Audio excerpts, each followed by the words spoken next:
اعوذ باللہ السمیع العلیم العظیم الحفیظ بوجہ الکریم وسلطانہ القدیم من الرجس الخبیث المخبث الشیطان اللعین الرجیم وقبیلہ ونفخہ ونفسہ وہمزہ۔ بسم اللہ الرحمن الرحیم۔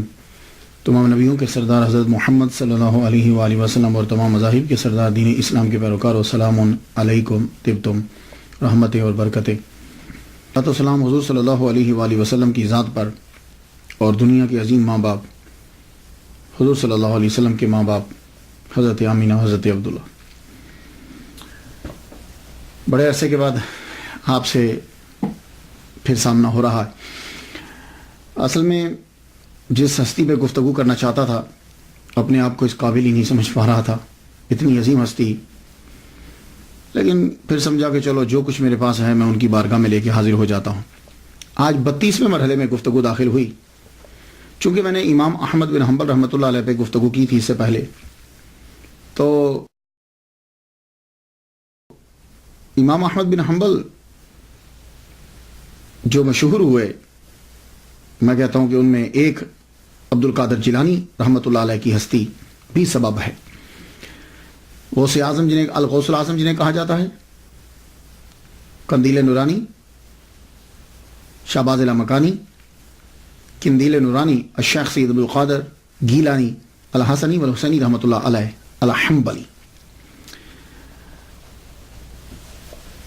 ان گفتگو آگے بڑھانے سے پہلے وہ جو ہمارا طریقہ ہے، ذرا نام پہ گفتگو ہو جائے۔ آپ کا جو نام بولا جاتا ہے، ویسے تو 99 نام ہیں آپ کے، صفاتی نام جو ہیں وہ بولے گئے، عقیدت ہے۔ ویسے جو لکھا جاتا ہے سید محی الدین عبد القادر گیلانی حنبلی اشعری الحسنی والحسینی رحمۃ اللہ علیہ۔ یہ وہ چیزیں جو ضروری آپ کے اس میں گرامی کے اندر آتی ہیں۔ سب سے پہلے سید ہے، یہ ہمارے معاشرے کے اندر اس کو سید بولا جاتا ہے۔ دیکھیے میں آپ لوگوں کی غلط نہیں نکالتا، لیکن بتلا دیتا ہوں کہ یہ کچھ ایسا بھی ہے۔ میں خود ہمارے جو معاشرے کے اندر جو لفظ بولا جاتا ہے ہم اسے ہی اڈاپٹ کر لیتے ہیں۔ تو یا کے اوپر زبر بولی جاتی ہے، اکثر بول جاتے ہیں، لیکن جب میننگ خراب ہوتے ہوں تو ذرا توجہ دیا کریں، ویسے پروننسیشن جو بھی آپ بولتے جائیں۔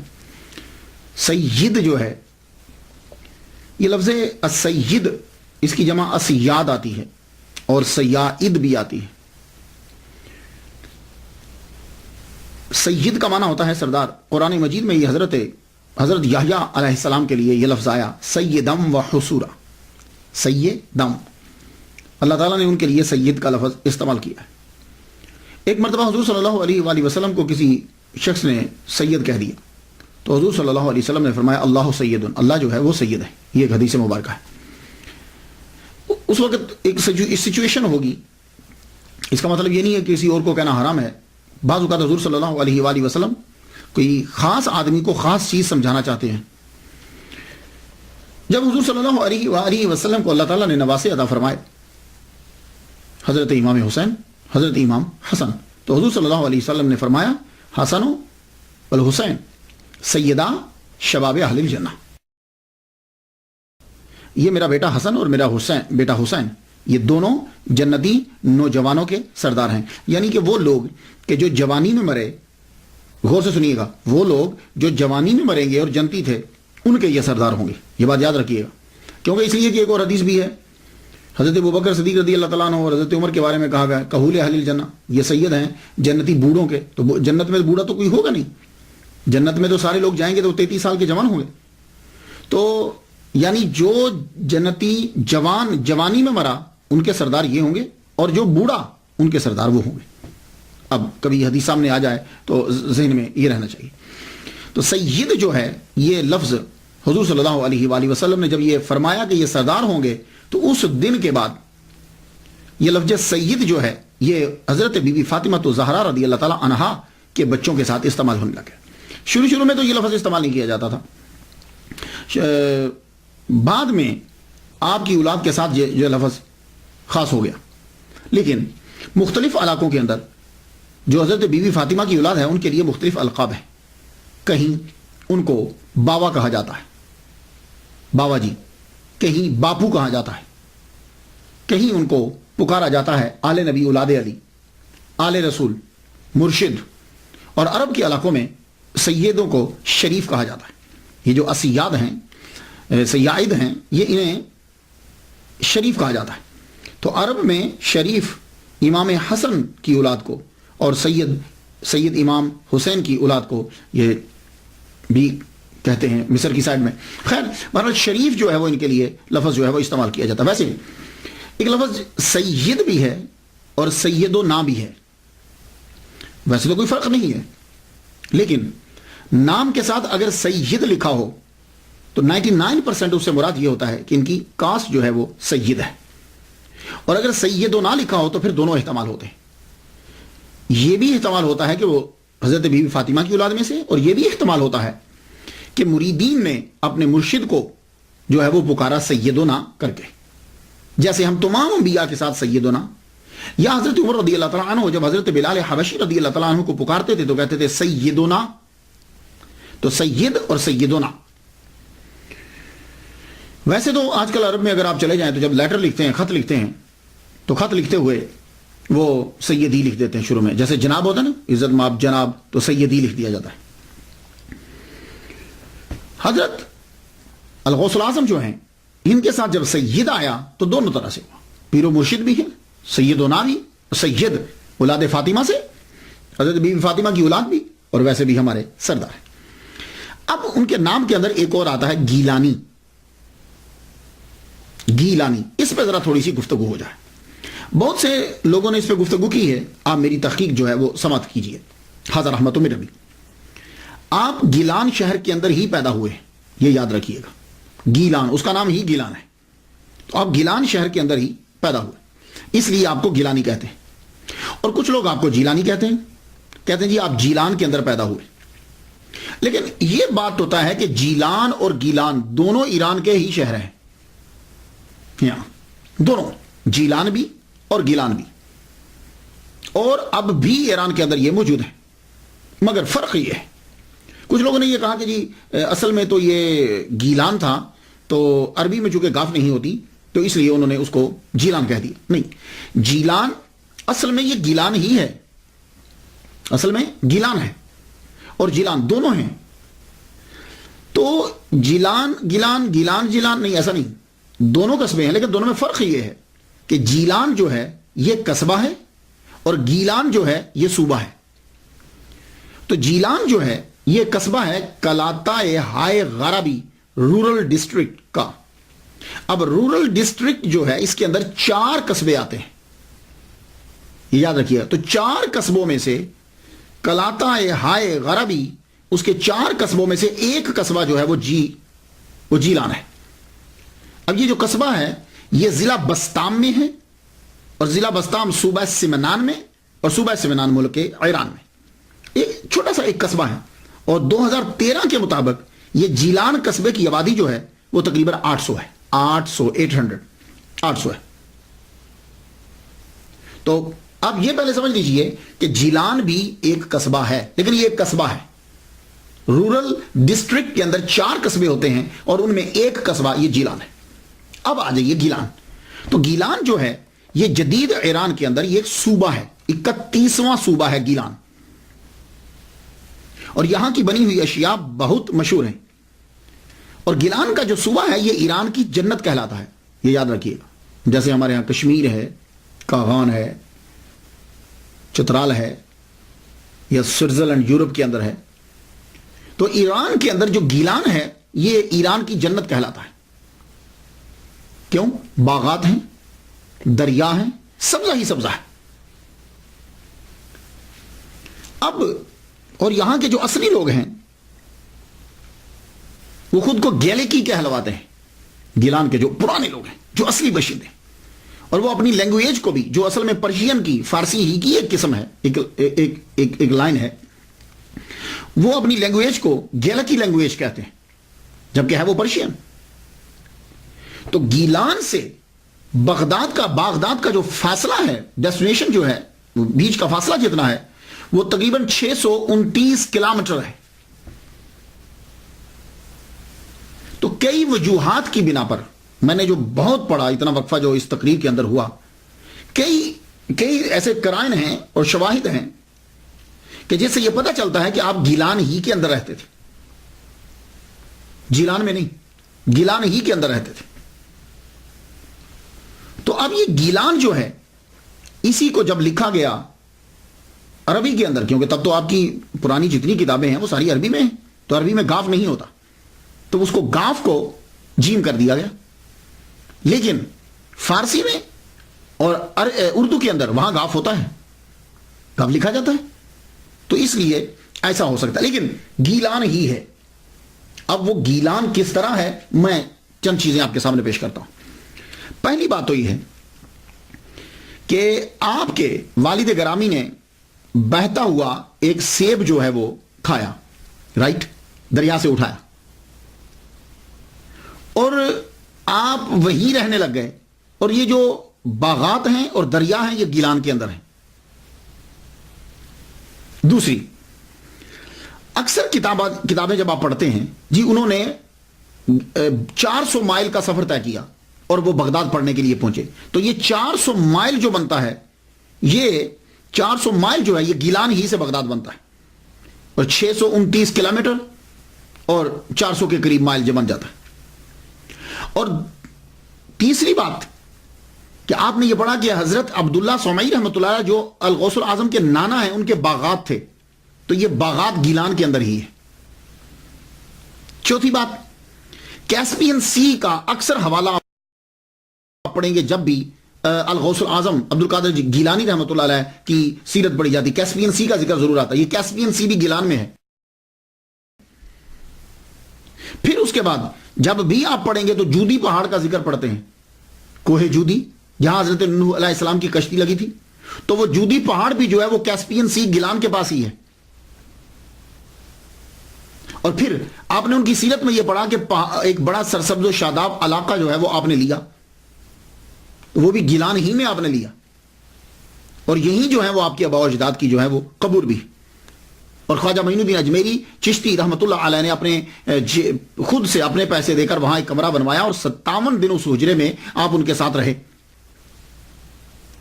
اور ایک اور دلیل سنیے، آپ جب حضرت عبد القادر گیلانی رحمۃ اللہ علیہ کا نام پڑھیں گے تو آپ کو پرانی جو بڑی تحقیق کی کتابیں، چھوٹی کتابوں کا بات نہیں کر، بڑی عملی ملے گا۔ عبد القادر گیلانی عملی، یہ عملی کیا ہے؟ یہ بھی اصل میں ایک قصبہ ہے، شہر ہے، اور آپ جانتے ہیں کہ یہ کہاں ہے؟ یہ ہراز دریا کے کنارے پر واقع ہے، اور یہ بھی گیلان کے پاس ہے، اور اس دریا ہی کے گرد درخت بھی ہیں اور باغات بھی۔ تو یہ تھی جو تحقیق، اتنے دن لگے۔ تو اصل میں آپ رہتے ہیں، آپ کا گھر اور نانا یہ سب ہراز دریا کے کنارے پر ہی، اور یہ گیلان میں ہے، کیسپین سی وہیں ہے، کوہ جودی وہیں ہے، تو یہ اصل میں آپ گیلانی ہیں، اور وہیں سے 400 مائل کا سفر بنتا ہے۔ اب آ جائیے حنبلی۔ حضرت عبد القادر گیلانی رحمۃ اللہ علیہ کے ساتھ حنبلی آتا ہے۔ یہ حنبلی کیا ہے؟ امام احمد بن حنبل، ان کے دادا کا نام تھا حنبل۔ حنبل کا معنی کیا ہوتا ہے؟ حنبل کا معنی ہوتا ہے لوبیا کھانا۔ لوبیا سمجھتے ہیں؟ وہ کڈنی بینز جو ہوتے ہیں، وہ گردے کی شکل کے جو ہیں، انہیں لوبیا کہتے ہیں، کڈنی بینز۔ تو حنبل کا معنی ہوتا ہے لوبیا کھانا، اور حنبل کا معنی ہوتا ہے موزہ اور پرانی آستین پہننا۔ یہ اس کے میننگ بتا رہا ہوں میں آپ کو، لیکن چونکہ امام احمد بن حنبل مشہور ہوئے تو ان کے جتنے پیروکار تھے، ان کی فقہ میں یا ان کے تصورات پر جو عمل کرتے تھے، وہ حنبلی کہلوائے۔ تو الغوث الاعظم عبد القادر گیلانی رحمۃ اللہ علیہ حنبلی اس لیے کہلوائے کہ آپ امام احمد بن حنبل رحمۃ اللہ علیہ کے پیروکار تھے فقہ کے اندر۔ یہ بات آپ یاد رکھیے گا۔ اور امام احمد بن حنبل کے آپ پیروکار کیوں ہوئے؟ یہ ایک بڑا کوشچن ہے۔ عبد القادر گیلانی رحمۃ اللہ رفع یدان کرتے تھے، یہ بات یاد رکھیے گا، آپ حنفی نہیں ہیں، تو آپ حنبلی کیوں رہے؟ اس کی ایک وجہ تو یہ ہے کہ آپ المدرسۃ النظامیہ میں پڑھتے رہے۔ المدرسۃ النظامیہ کے اندر حنابلہ اور شوافی اور اشعری، ان کا فلسفہ پڑھایا جاتا تھا، دونوں کی فقہ پڑھائی جاتی تھی، ایک بات۔ دوسری بات یہ ہے کہ آپ کے جو پیر و مرشد اور آپ کے جو استاد ہیں ابو سعید مبارک مخرمی، جس کو مخزومی پڑھتے ہیں، وہ مخزومی لفظ نہیں ہے، مخرمی رحمت اللہ علیہ جو ہے وہ بھی حنبلی ہیں. تو آپ کے پیر و مرشد بھی حنبلی ہیں، استاد بھی حنبلی ہیں، اور مدرسۃ النظامیہ میں جتنے زیادہ تر استاد جو ہے وہ حنابلہ تھے. اب آپ سمجھ گئے ہوں گے. اور ایک وجہ اور سن لیجیے، ابو العباس احمد بن محمد بن ابی الغنائم محمد اظہری حسینی رحمۃ اللہ علیہ اپنے والد شیخ محمود گیلانی سے انہوں نے شیخ علی بن حیتی سے سنا کہ ایک روز میں شیخ عبد القادر گیلانی رحمۃ اللہ علیہ کے ساتھ حضرت امام احمد بن محمد بن حنبل رحمۃ اللہ علیہ کی قبر پر گیا. تو میں کیا دیکھتا ہوں کہ جو ہی عبد القادر گیلانی رحمۃ اللہ علیہ امام احمد بن حنبل رحمۃ اللہ علیہ کی قبر انور پر پہنچے تو آپ اپنی قبر سے باہر نکل آئے. اللہ اکبر جل شان. آپ اپنی قبر مبارک سے باہر نکل آئے اور شیخ عبد القادر گیلانی رحمۃ اللہ علیہ کو اپنے سینے سے لگایا اور خلعت عطا فرمائی. اب آپ سمجھ گئے. اس وجہ سے آپ جو ہیں وہ حنبلی آپ کے نام کے ساتھ لگتا ہے. اور الحسنی والحسینی، حسنی اور حسینی بھی کہتے ہیں. اس کی وجہ آپ کی والدہ ام الخیر فاطمہ بنت عبداللہ سمعی امام حسین رضی اللہ تعالیٰ عنہ کی اولاد سے، آپ کی والدہ جو ہے، اس لیے آپ کو حسینی کہا جاتا ہے. اور آپ کے والد گرامی سید صالح امام حسن کی اولاد سے تھے، اس لیے آپ کو حسنی کہا جاتا ہے. اور آپ نجیب الطرفین سید ہیں. اللہ اکبر. اللہم صلی علی سیدنا محمد و ابوی محمد و آل محمد و اصحاب محمد وبارک وسلم. کتنی بات ہے کہ نجیب الطرفین، سید تو ویسے ہی وراء الورا ہے، لیکن نجیب الطرفین اور الغوث الاعظم آپ کے نام کے ساتھ. یہ الغوث الاعظم تو اتنا مشہور ہو گیا ہے کہ اگر آپ صرف بول دو الغوث الاعظم تو فوراً سمجھ میں آتا ہے کہ عبد القادر گیلانی رحمۃ اللہ علیہ کا ذکر ہو رہا ہے. یہ الغوث الاعظم جو ہے یہ ایک ٹائٹل آپ کا بن گیا. لیکن میں یہاں عرض کرتا جاؤں، ہو سکتا ہے کہ میرے کچھ دوست، میرے سننے والے جو ہیں وہ یہ کہیں، میرے کچھ دوست اب آپ جب الغوث الاعظم کو سنیں کہیں یا کسی بندے کے پاس بیٹھیں تو وہ پریشان ہو جائیں اور کہیں گے یار نہیں یہ تو شرک ہے. تو میں عرض یہ کرنا چاہوں گا، اگر آپ قرآن مجید کی اسٹڈی کریں، قرآن مجید کو پڑھیں، تو بہت سے الفاظ ایسے ہیں کہ اللہ تعالیٰ نے وہ اپنے لیے بھی استعمال کیے ہیں اور اپنے بندوں کے لیے بھی وہ استعمال کیے. یہ اگر فلسفہ آپ کی سمجھ میں آ جائے تو پھر یہ الغوث الاعظم، مشکل کشا، یہ الفاظ جو ہیں وہ آپ کو ڈسٹرب نہیں کریں گے.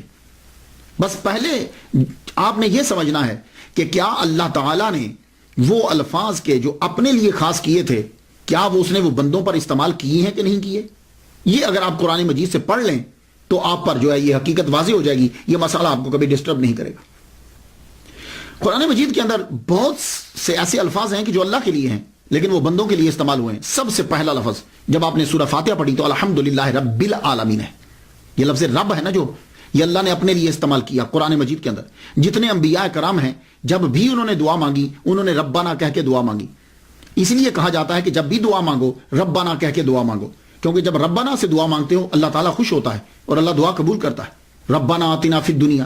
تو یہ رب جو ہے یہ لفظ خاص ہے، لیکن سورہ یوسف پڑھتے ہوئے آپ کو یہ ملے گا کہ یہی لفظ رب تعالیٰ کا رب جو ہے حضرت یوسف علیہ السلام نے وہ جو شراب پلانے والا تھا اس کے بادشاہ کے لیے استعمال کیا. چاہیے سورہ یوسف پڑھ لیجئے. وَيَسْقِي رَبَّهُ خَمْرًا، وہ اپنے رب کو شراب پلائے گا. یہ میں قرآن سے پڑھ رہا ہوں، میں حدیث نہیں پڑھ رہا. تو یوسف علیہ السلام نے لفظ رب کو کس کے لیے استعمال کیا؟ وہ جو شراب پلانے والا ساقی ہے اس کے بادشاہ کے لیے استعمال کیا. تو رب اس کے لیے بھی ہے اور ابھی بھی قرآن میں موجود ہے. یہ نہیں کہ اس کو کاٹا گیا ہے. رب العالمین بھی موجود ہے اور وَيَسْقِي رَبَّهُ دونوں کے دونوں موجود ہیں. تو اب وہ رب دونوں جگہ استعمال ہوا. اسی طرح آپ کیا ہیں، میں آپ سے پوچھوں آپ کیا ہیں تو آپ کہیں گے میں مومن ہوں. تو یہ لفظ مومن اللہ تعالیٰ نے اپنے لیے بھی استعمال کیا ہے. اور قرآن مجید میں آپ دیکھ لیجئے، سورہ حشر میں جائیے، الملک القدوس السلام المومن، اللہ مومن ہے. تو پھر آپ کیا ہوئے؟ اسی طرح اللہ تعالیٰ نے لفظ حفیظ استعمال کیا اپنے لیے.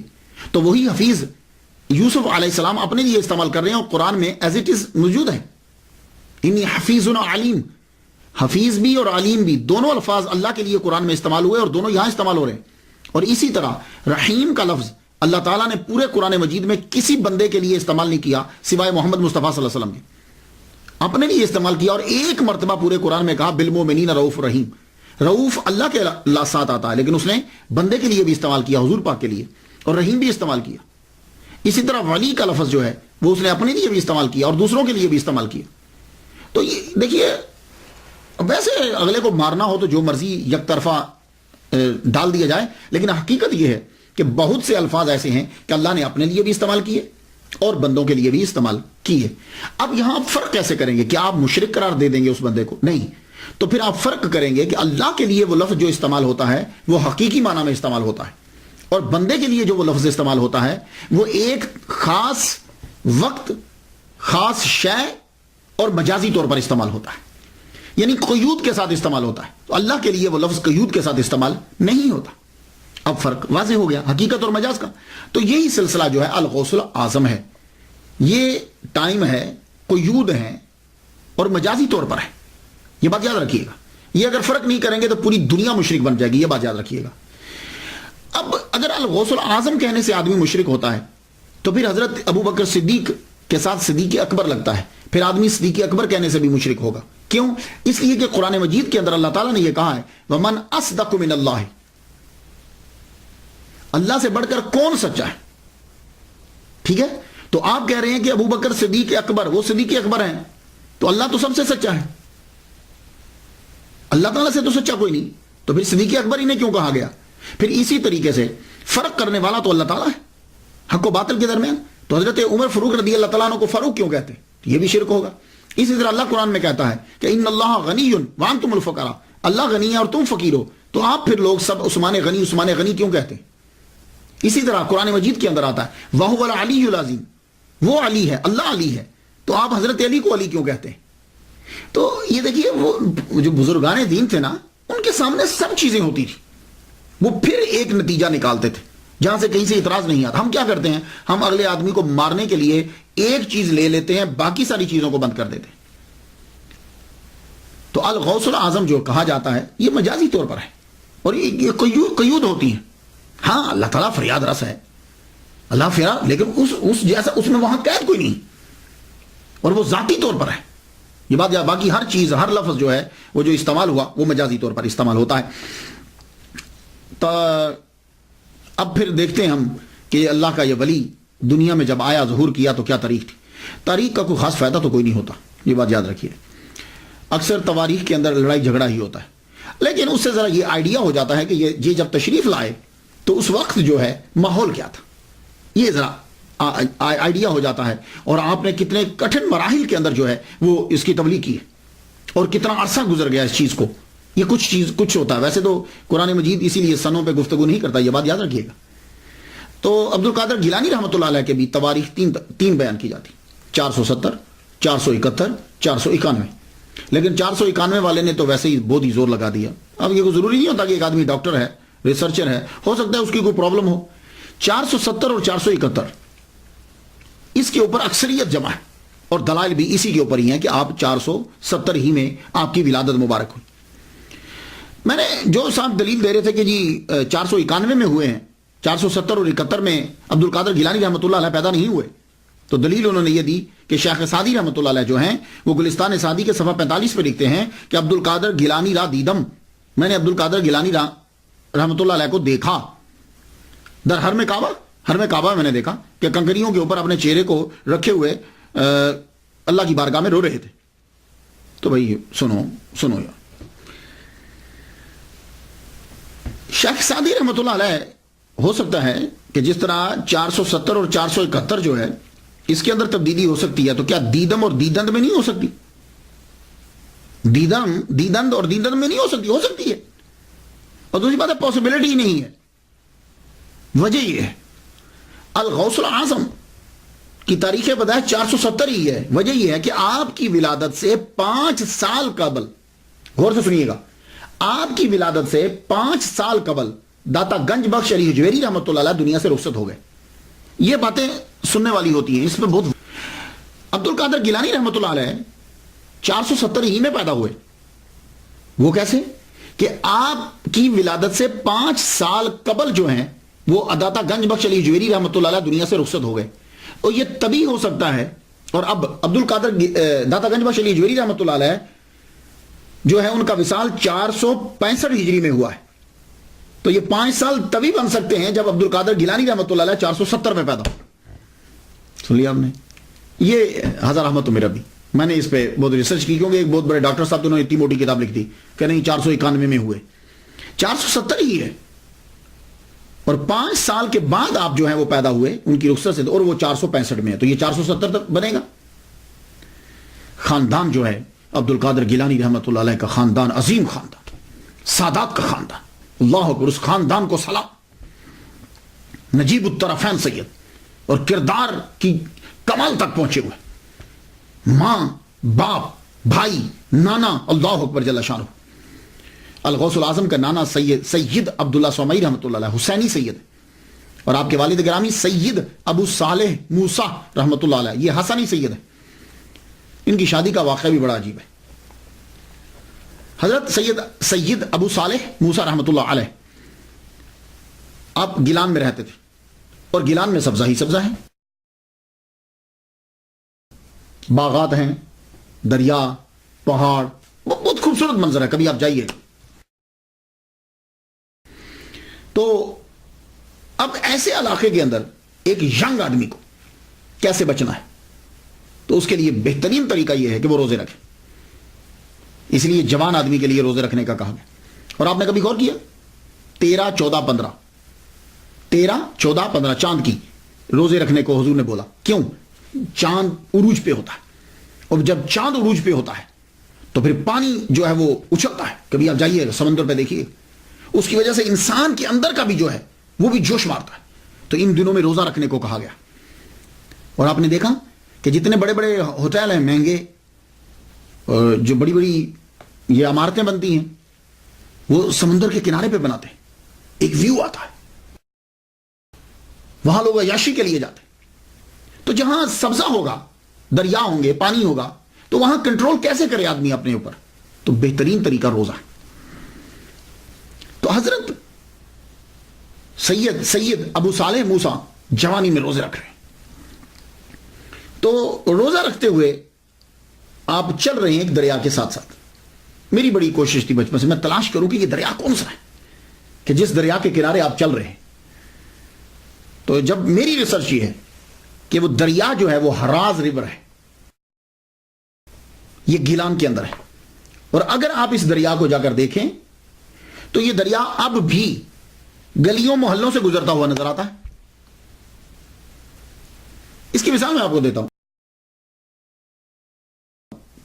کوئی دریا جب پہاڑی رستوں سے نکل رہا ہو نا تو تب جا کے دیکھیے گا اس کو. یا آپ کبھی کینیڈا آئے ہوں تو کینیڈا کا بھی دریا جو ہے نا وہ بھی اسی طرح سڑک کے ساتھ ساتھ گزرتا جاتا ہے. تو وہ بالکل شفاف پانی ہو جاتا ہے، اتنی گہرائی نہیں ہوتی، نالے کی طرح نکلتا جاتا ہے. تو یہ ہراز دریا بھی بالکل اسی طرح ہی ہے. تو ہراز دریا کے کناروں کے اوپر باغات ہیں، یہ بات یاد رکھیے گا. اور یوں نکلتا ہے، ایسا لگتا ہے جیسے گلیوں میں سے گزرا ہے. تو آپ اس کے بالکل کنارے پہ چل رہے ہیں تو ایک سیب بہتا ہوا آ گیا. اور یہ باغات، سیب کے باغات اور یہ سارے سرسبز و شاداب علاقہ گیلان کے اندر ہی، اور ہراز بھی ریور گیلان میں ہی ہے. تو وہاں سے جب سیب بہتا آ رہا تھا آپ نے سیب اٹھا لیا. سیب اٹھا کے کہا چلو روزہ افطار کر لیں گے. روزہ تو افطار کر لیا. افطار کرتے ہی بعد میں خیال آیا یہ کیا کر بیٹھا میں؟ اگر قیامت کے دن اس کے بارے میں پوچھ گچھ ہو گئی تو میں کہاں سے جواب دوں گا؟ آپ سوچنے لگے کیا کروں. ایک دم خیال آیا کہ یہ ادھر سے آ رہا تھا، مخالف سمت میں چل پڑے. جدھر سے وہ آ رہا تھا سیب، تو اب جب وہ چل پڑے تو ایک جگہ پہ پہنچے. ابھی بھی آپ جا کے دیکھیں تو ہراز ریور کے گرد میں باغات اور شاخیں اور درخت آپ کو نظر آئیں گے. تو یوں ایک سیبوں کا باغ ہے، اور اس ایک درخت کی شاخ جو ہے وہ یوں ہراز ریور کے یوں جھکی ہوئی ہے. آپ سمجھ گئے کہ یہیں کا گر کے گیا ہے. آپ کھڑے ہو گئے، دروازہ کھٹکھٹایا، اندر سے ملازم آیا. جی آپ کو کس سے ملنا ہے؟ کہا مجھے اس باغ کے مالک سے ملنا ہے. کیوں خیریت ہے؟ کہا سیب کھا لیا اس باغ کا تو معافی مانگنے آیا. ملازم کی بھی عمر گزر چکی تھی، نوجوان کا چہرہ دیکھتے ہوئے اچھا حیران ہوتا ہوا واپس چلا گیا. جا کے اندر مالک کو بتایا. مالک باہر ایک نوجوان آیا ہے، ہمارے باغ کا کہیں سیب گر گیا تھا دریا میں، کہتا ہے کہ مجھے معاف کروانا ہے۔ آپ بھی مسکرائے، کہا کہ اچھا۔ آپ آئے دروازے پہ، دروازہ کھولا، سب سے پہلے لڑکے کو یوں سر سے لے کے پاؤں تک اسے دیکھا، دیکھے پوچھ لیں تمہارا نام کیا ہے؟ کہا میرا نام جو ہے وہ سید ابو صالح موسیٰ، امام حسن کی اولاد سے ہوں۔ تو کیا کہہ رہے تھے تم؟ کہنے لگے حضور میں نے آپ کے دریا کا، یہ آپ کے باغ کا سیب جو ہے وہ بہ رہا تھا، میں نے اٹھا کے کھا لیا ہے، معافی مانگنے کے لیے آیا، اور چونکہ میں تندرست ہوں اس لیے لفظوں سے معاف نہ کیجیے، مجھے کچھ کام کہیے میں وہ کر دوں تاکہ میرا جرم معاف ہو جائے۔ دیکھ لیں کہ یعنی صرف لفظوں سے مت بولیے، کیونکہ میں تندرست ہوں، میں کام کر سکتا ہوں، سزا دیجیے۔ تھوڑی دیر سوچتے رہے، کہنے لگے اچھا 2 شرطیں، پہلے ایک پوری کرو، جب ایک پوری ہوگی تو دوسری بتاؤں گا۔ کہنے لگے اچھا بتائیے پہلی کیا ہے؟ کہنے لگے تیرے سیب کا جرم معاف کرنے کے لیے پہلی شرط یہ ہے کہ تم 8 سال یہاں کام کرو۔ اب ایک کتاب میں نے 1 ماہ بھی پڑھا ہے، لیکن یہ مدت مجھے لگی نہیں، 8 سال یا 12 سال، اور باقی دوسری شرط کو دیکھتے ہوئے یہ 8 سال کی مدت جو ہے یہ مجھے ذہن میں آتی، دل کو لگتی ہے۔ 8 سال تک ایک سیب کے بدلے میں تم میرے باغات کی رکھوالی کرو گے، کیونکہ حضرت سید عبداللہ صومعی رحمۃ اللہ علیہ ٹھیک ٹھاک امیر آدمی تھے، آپ کے باغات تھے، کھیت تھے، آپ کے روحانی سلسلہ بھی چلتا تھا آپ کا۔ کہا تو میرے باغات کی رکھوالی کرو گے، تو آپ نے کہا کہ تو پھر تمہیں دوسری شرط بتائیں گے۔ اللہ اکبر جل شانہ، 8 سال تک آپ نے ان کے باغات کی رکھوالی کی، ایک سیب کتنے کا ہوگا؟ 8 سال کے بعد آپ حاضر ہوئے، حضور میرے 8 سال پورے ہو گئے۔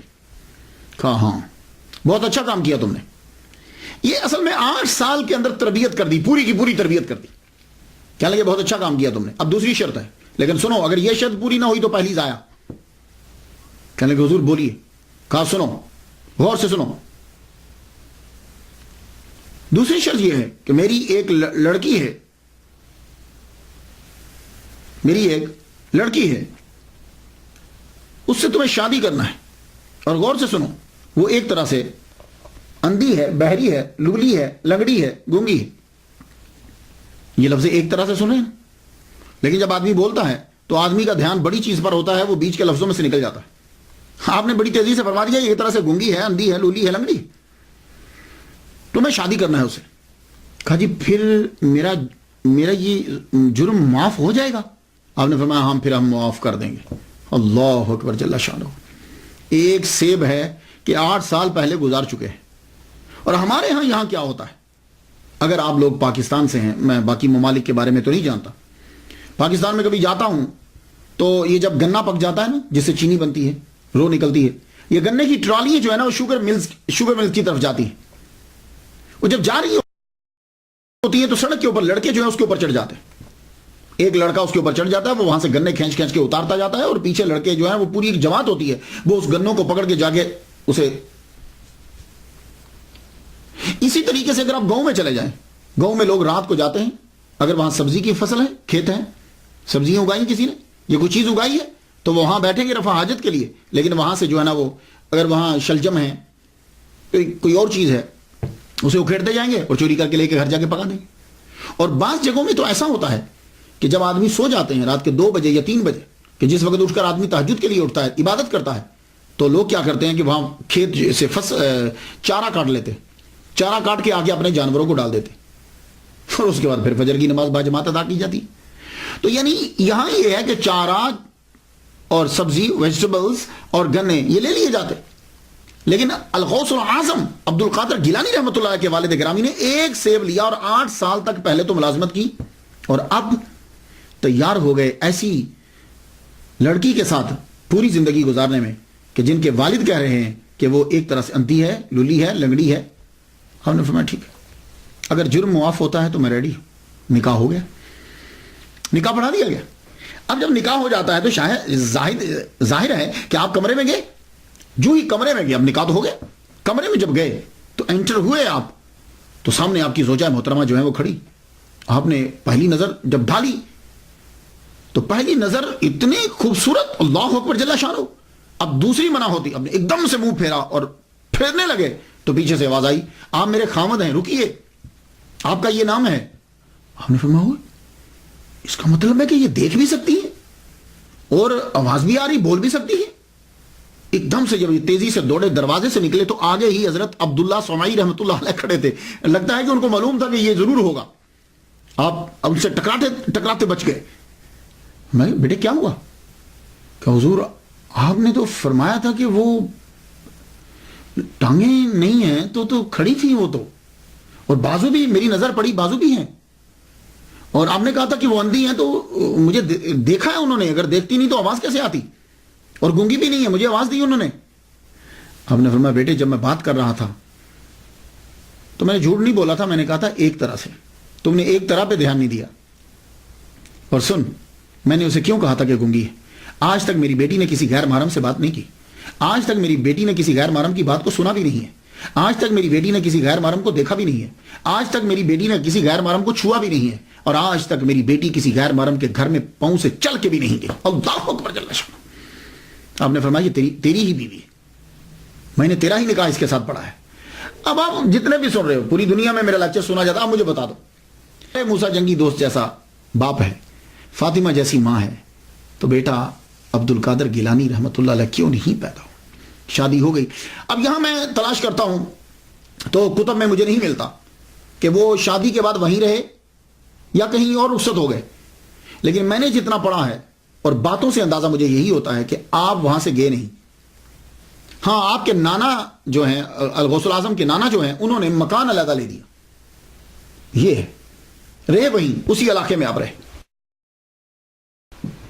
کیونکہ بات کی جو چیزیں اس بات پر دال ہیں کہ آپ اپنے نانا، آپ وہیں رہے، سسر کے پاس ہی رہے۔ 60 سال جب عمر ہو گئی تو اللہ تعالیٰ نے احسان کیا، الغوث الاعظم کی ولادت ہوئی، اور یہ بھی بہت بڑی کرامت ہے۔ 60 سال کی عمر کے اندر بچے کی ولادت ایک ناممکن سی بات ہوتی ہے، یعنی مشکلات میں آ جاتا ہے، اور آپ کی یہ کرامت ہے کہ جب آپ کی 60 سال عمر ہوئی تو اللہ تعالیٰ نے آپ کو بیٹا عطا کیا، اور وہ بیٹا کون ہے؟ وہ بیٹا دنیا میں مشہور ہوا الغوث الاعظم شیخ سید عبد القادر گیلانی رحمۃ اللہ علیہ۔ 470 ہجری کے اندر 1 رمضان المبارک کو آپ پیدا ہوئے۔ پورے رمضان المبارک میں صبح سے لے کے شام تک آپ دودھ نہیں پیتے۔ یہ تقوینی ولی ہونے کی نشانی کہ آپ پیدائشی ولی ہیں۔ آپ نے 17 سال گیلان میں گزارے، اللہ اکبر جل جلالہ۔ آپ کی عمر 11 سال ہوئی تو آپ کے والد گرامی سید ابو صالح موسیٰ رحمۃ اللہ علیہ کا وصال ہو گیا۔ 481 ہجری میں آپ کا وصال ہوا اور آپ کو گیلان میں ہی دفنا دیا گیا، وہیں آپ کی قبر ہے، گیلان کے اندر۔ تو 11 سال کی عمر میں یتیم ہوئے۔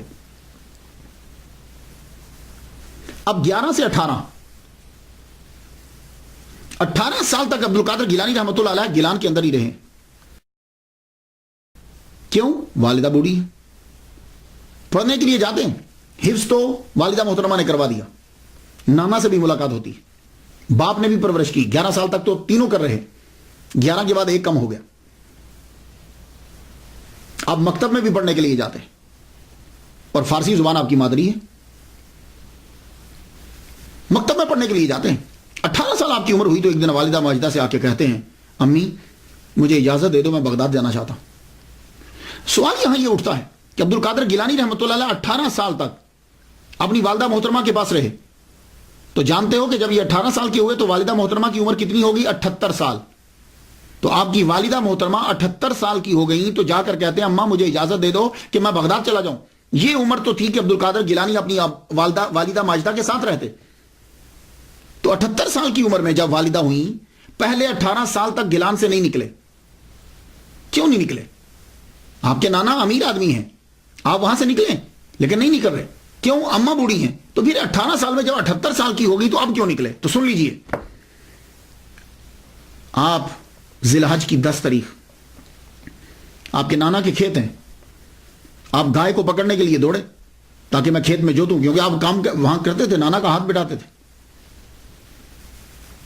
تو میں کھیت جوتنے کے لیے جب گائے کے پیچھے بھاگے تو گائے نے مڑ کے پیچھے یہ کہا، عبد القادر تجھے اس لیے پیدا نہیں کیا، اللہ نے تجھے اس لیے پیدا نہیں کیا۔ آپ گائے کے منہ سے آواز، اور وہ بھی انسانوں والی، وہ لفظ سن کر آپ ایک دم سے بھاگ کر حیرانی ہوئی، چھت پہ چڑھ گیا اپنے مکان کی چھت پہ چڑھے تو کیا دیکھتے ہیں کہ سیدھا سامنے، کوئی رستے میں رکاوٹ نہیں ہے، گیلان میں کھڑے ہیں اور مقام عرفات نظر آ رہا ہے، اور تمام حاجی احرام باندھے ہوئے مقام عرفات میں کھڑے۔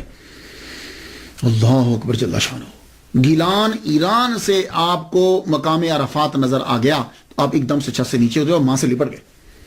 ماں پوچھنے لگی، بیٹے کیا ہوا؟ کہا ماں میں کیا بتاؤں؟ ماں بولی بیٹے بتاؤ کیا ہو رہا تیرے ساتھ، چپ گمسم رہتے ہو؟ اب بیٹھ کر اپنی والدہ محترمہ سے بیٹھ کے بات کرنے لگے، کہنے لگے ماں جب میں چلتا ہوں نا تو مجھے ایسے محسوس ہوتا ہے کہ میرے ارد گرد کوئی ہے، اور ماں جب میں پڑھنے کے لیے مدرسے جاتا ہوں نا تو آواز آتی ہے، ہٹو ہٹو ولی اللہ کو رستہ دو، اللہ کا ولی آ رہا ہے، ہٹو رستہ دو، جگہ دو۔ تو ماں میں کسی کو محسوس کرتا ہوں اپنے ساتھ۔ اور آج ماں گائے بھی بولی ہے کہ عبد القادر تجھے اس لیے پیدا نہیں کیا، اور ماں میں چھت پہ چڑھا ہوں نا تو مجھے مقام عرفات نظر آیا۔ ماں کی آنکھوں میں آنسو آ گئے۔ کہا تو بیٹے، کہا ماں عرض کرتا ہوں کہ مجھے بغداد جانے کی اجازت دے دو۔ ماں نے سینے سے لگایا اور ماں رو پڑی، ماں کی آنکھوں میں آنسو آ گئے۔ کہا ماں روتی کیوں، میرے بغداد جانے سے رو رہی ہو؟ کہا نہیں بیٹے بغداد تو جاؤ، ماں خود ولیہ کاملہ ہے، بیٹے جاؤ۔ تو ماں روتی کیوں ہوں پھر؟ کہا بیٹے رو اس لیے رہی ہوں کہ جب تو پڑھ لکھ کے واپس آئے گا نا تو میں نہیں ہوں گی۔ کہا اچھا ماں میں جاؤں پھر؟ کہا ٹھیک ہے بیٹے جاؤ۔ ماں نے صدری لی اپنے بیٹے کی، وہ سلوکا جیسے سمجھتے ہیں سلوکا، وہ صدری لی، اس صدری کو بھاری کپڑا لگایا، یہاں بغل کے نیچے موٹا کپڑا لگا کے اس کے اندر 40 دینار اس کے اندر رکھ دیے۔ دینار سونے کا ہوتا ہے، وہ دینار ایک لمبے سفر کے لیے 40 دینار انف کافی ہوتے ہیں، تو آپ نے یہاں رکھ دیے اور بیٹے کو صدری پہنا دی، اور پہنانے کے بعد کہا جا بیٹے اب چلا جا کے بغداد پڑھ، بڑا عالم بن۔ لیکن ایک ہی بات ہے، کسی حالت میں جھوٹ نہ بولنا، یہ جو کسی حالت میں جھوٹ نہ بولنا۔ آپ وہاں سے چلے، اپنی ماں سے اجازت لی، اجازت لے کر وہ صدری پہنی، اب ایک قافلہ جا رہا تھا گیلان سے بغداد، اس کے ساتھ ہو لیے۔ جب اس کے ساتھ ہو لیے، اب گیلان سے بغداد کا فاصلہ 629 کلومیٹر ہے۔ آپ نے یہ پیدل طے کیا، اور تقریباً یہ 391 مائل بنتا ہے، 91 مائلز بنتا ہے، 629 کلومیٹر اور 391 مائل، جسے آپ اکثر کتابوں میں 400 مائل پڑھتے ہیں۔ آپ بغداد کی طرف روانہ ہو گئے۔ یہ جو بغداد ہے نا، یہ اصل میں اس کا پروننسیشن باغداد ہے، لیکن کثرت استعمال کی وجہ سے الف گر گیا۔ جیسے پاکستان کے اندر اس کے دارالحکومت کو کہتے ہیں اسلام آباد، اصل میں وہ لفظ اسلام آباد ہے، لیکن کثرت استعمال کی وجہ سے اسلام آباد۔ جیسے وہ فیصل آباد کہتے ہیں، یہ فیصل آباد ہے، اسے فیصل آباد بولتے ہیں۔ تو یہ باغداد تھا، الف گر گیا، کثرت استعمال کی وجہ سے بغداد ہو گیا۔ یہ بغداد جو ہے، اس کی بنیاد، یہ بغداد کا معنی کیا ہے؟ کہتے ہیں کہ یہ فارسی 2 لفظوں کا مرکب ہے، باغ اور داد۔ باغ کہتے ہیں گارڈن کو، داد کہتے ہیں فیئر کو، یعنی فیئر گارڈن۔ اور کچھ نے یہ کہا کہ باغ اصل میں ایک دیوتا کا نام ہے، اور داد میں نے ہوتا ہے دینا، تو باغ داد گاڈ گفٹڈ، یعنی دیوتا نے دیا۔ خیر جو بھی ہو، اس شہر کی بنیاد عباسی خلیفہ منصور کے کہنے پر رکھا گیا۔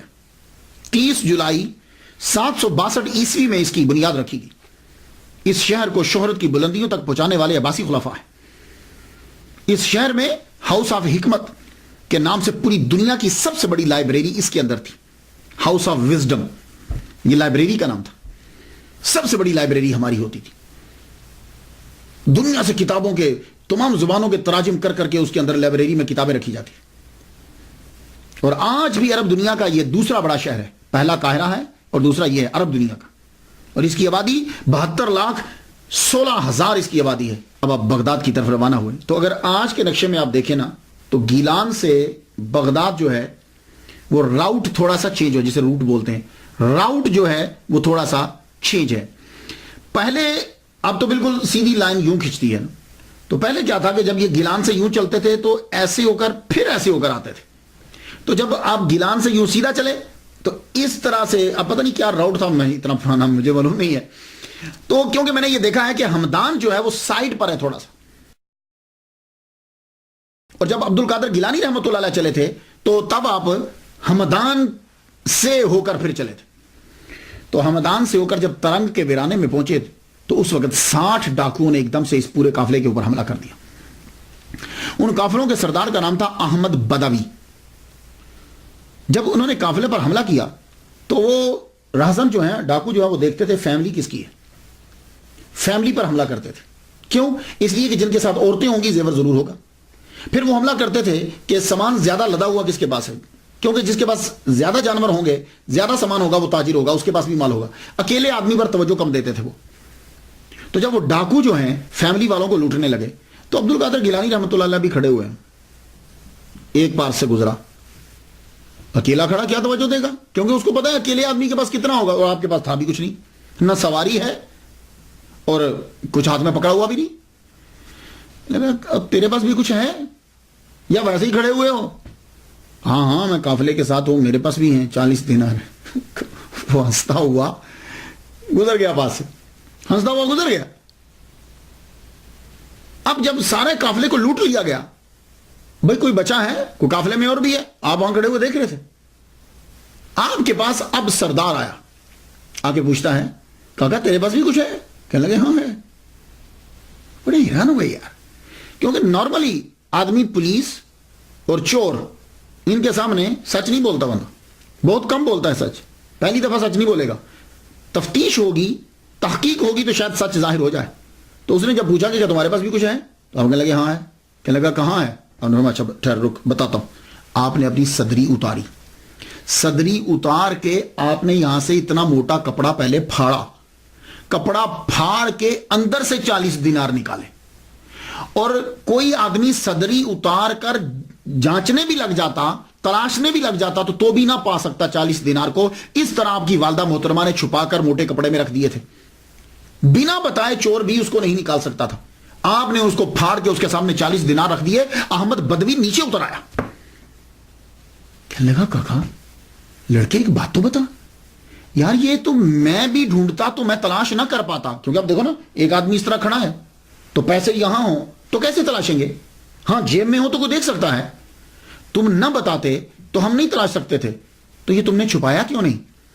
عبد القادر گیلانی رحمۃ اللہ علیہ فرمانے لگے میری اماں نے مجھے کہا تھا، والدہ محترمہ نے کہا تھا بیٹے کسی حالت میں جھوٹ نہیں بولنا. اوئے ہوئے یہ جملہ آپ کے منہ مبارک سے نکل کے جب ہوا کے دوش پہ آیا، اور ہوا کے دوش سے جب احمد بدوی کے کانوں تک گیا، ایک دم سے وہ چیخ اٹھا اور اعلان کرنے لگا، کہنے لگا سب سامان سب کا واپس کر دو، سب لوگوں کا سامان واپس کر دو. سارے راہزن پریشان ہو گئے، ہوا کیا؟ کہ سب کا سامان جو ہے وہ واپس کر دو.